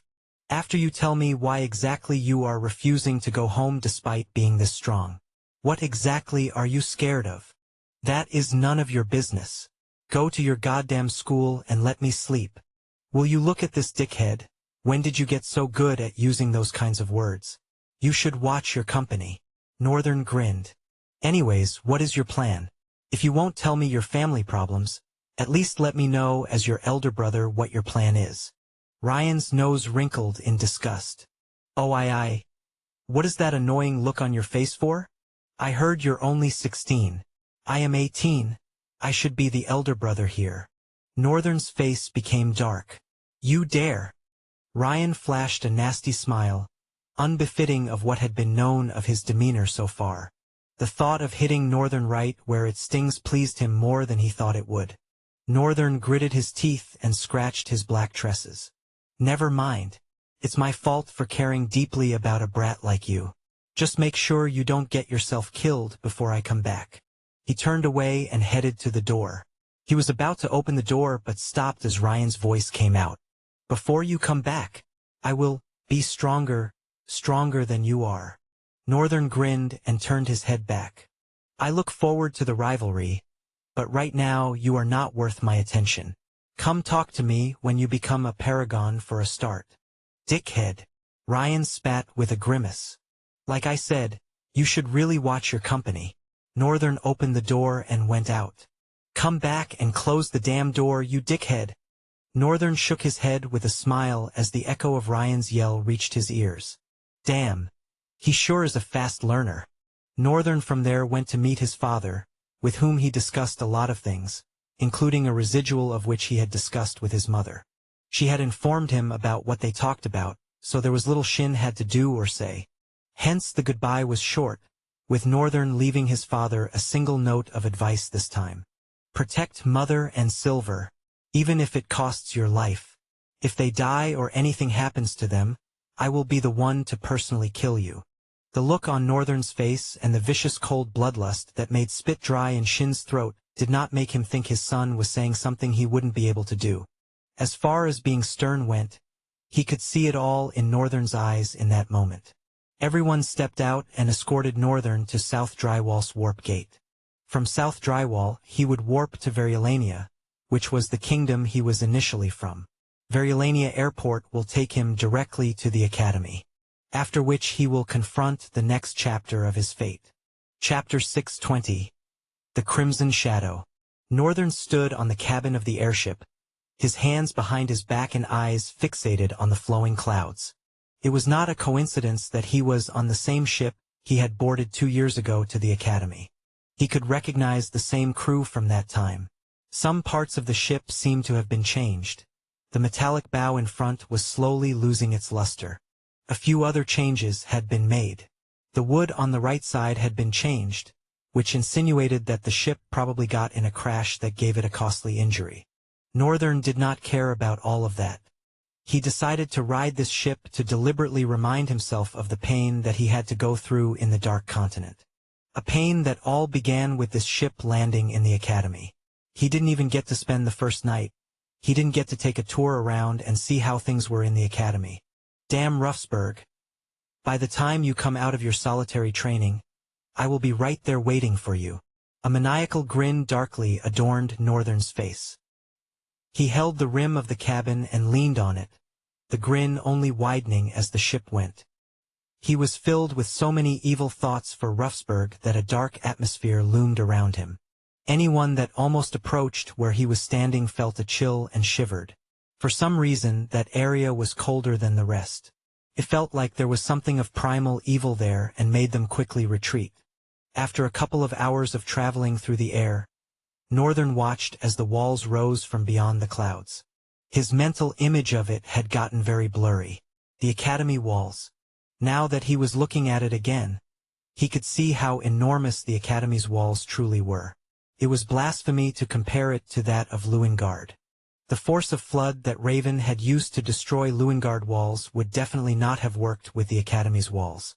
They could already see its high walls before even approaching the sanctuary of the Crimson Shadow, the island on which the Academy was nestled. Northern, with laser focus, observed as the ship slowly approached the crimson shadows that filled the depth instead of vast waters. Now that things were different, he was sure he would be able to figure out what they were. Slowly the ship glided through the sky. Northern was at the ready, his chaos eyes dividing into two on each side. All 4 blue eyeballs stayed closely with each other to peer into the essence of this wonder. What could it be? Northern anxiously thought as the ship got closer and finally flew directly on the red cloud. Northern stared down, carefully observing the crimson shadows from a perception that superseded common reality. The air grew dense, stifling, as if the world itself recoiled from the presence of the crimson clouds below. Emerging from the suffocating shadows was a grotesque tapestry of crimson eyes, countless and unblinking, suspended in a chaotic mass of writhing blackness. Northern immediately frowned at what he saw. Each eye shimmered with a malevolent glow, their scarlet irises pulsing like dying stars, exuding an eldritch hunger that gnawed at the soul. They watched with an intensity that defied understanding, 1,000 predatory gazes piercing through reality, endearing to seep into the cracks of his mind. The only boon to it was that Northern did not find it difficult resisting their attempts. It was now that he tasted the great benefit of the mental fortitude that Chaos Flame gave him. The air quivered with their silent scrutiny, heavy with a primordial dread that clawed at reason. The pupils, abyssal pits ringed in fiery hues, seemed to devour the surrounding darkness, drawing it inward like a vortex of despair. Around them, the world distorted into grotesque silhouettes. The surrounding air and clouds seemed to malform into clawed appendages that reached toward the blood-red luminance. Even the few earth that were scattered around and the distant wall of the Academy appeared scorched, smoldering in hues of molten orange, reflecting the searing wrath of the infernal eyes. Shadows writhed unnaturally, as if sentient, fleeing from the overwhelming light yet tethered to its baleful presence. There was no rhythm to their blinking. Some opened wide, exposing the infinite depth of their malice, while others narrowed, cruel and calculating. They whispered a silence more chilling than sound, a language of terror that promised ruin to all who dared linger in their gaze. Northern felt his pores rise. His entire body froze in place. What he was looking at, he had never in his life seen. And he couldn't even find an explanation for it. It was not the eyes themselves that struck fear into his heart, but what lay behind them. Northern's danger sense was piqued as eyes of intent had merged with chaos eyes, and he could sense something beyond that depth. Something that was being sealed by the crimson shadow. Something vast, ancient, and unspeakable, pressing against the thin veil of reality. A force of hunger that had forced open eyes through the shadows that should be blocking it from seeing reality, and was now watching through those countless eyes and waiting. A couple of the crimson irises shifted over, directly gazing at him. Immediately, Northern staggered back, falling on the cabin of the ship, heavily panting and wishing whatever that thing was didn't see him. "Boy, are you okay?" one of the crews asked. But Northern sat there on the ground and said nothing. He just stared into the ground. What is that? Is that what they call one of the 9 wonders of the world? More like one of the 9 calamities. Even its gaze alone seemed more powerful than the entirety of the Belial that I fought. His thoughts subsided for a few heavy breaths. Then he closed his eyes in irritation and slowly got up. To think I was starting to get pompous that I am strong. I don't see myself defeating that thing with all the power I have right now. Even if I was to team with all my summons and Dante and the Emperor of Luengard, I don't think it's still possible. With a tight frown, Northern headed into the ship. Damn, I need to sleep. If you want access to fast updates or the full novel in high-quality audio, contact me now and buy. I offer over 300 complete audiobooks from Pocket FM, Webnovel, Audible, and more. No locked episodes, no subscriptions, just one-time payment via PayPal or Ko-fi. Message me directly on Telegram or WhatsApp, or check out the full list of available novels on Discord. Start listening to your next favorite audiobook today.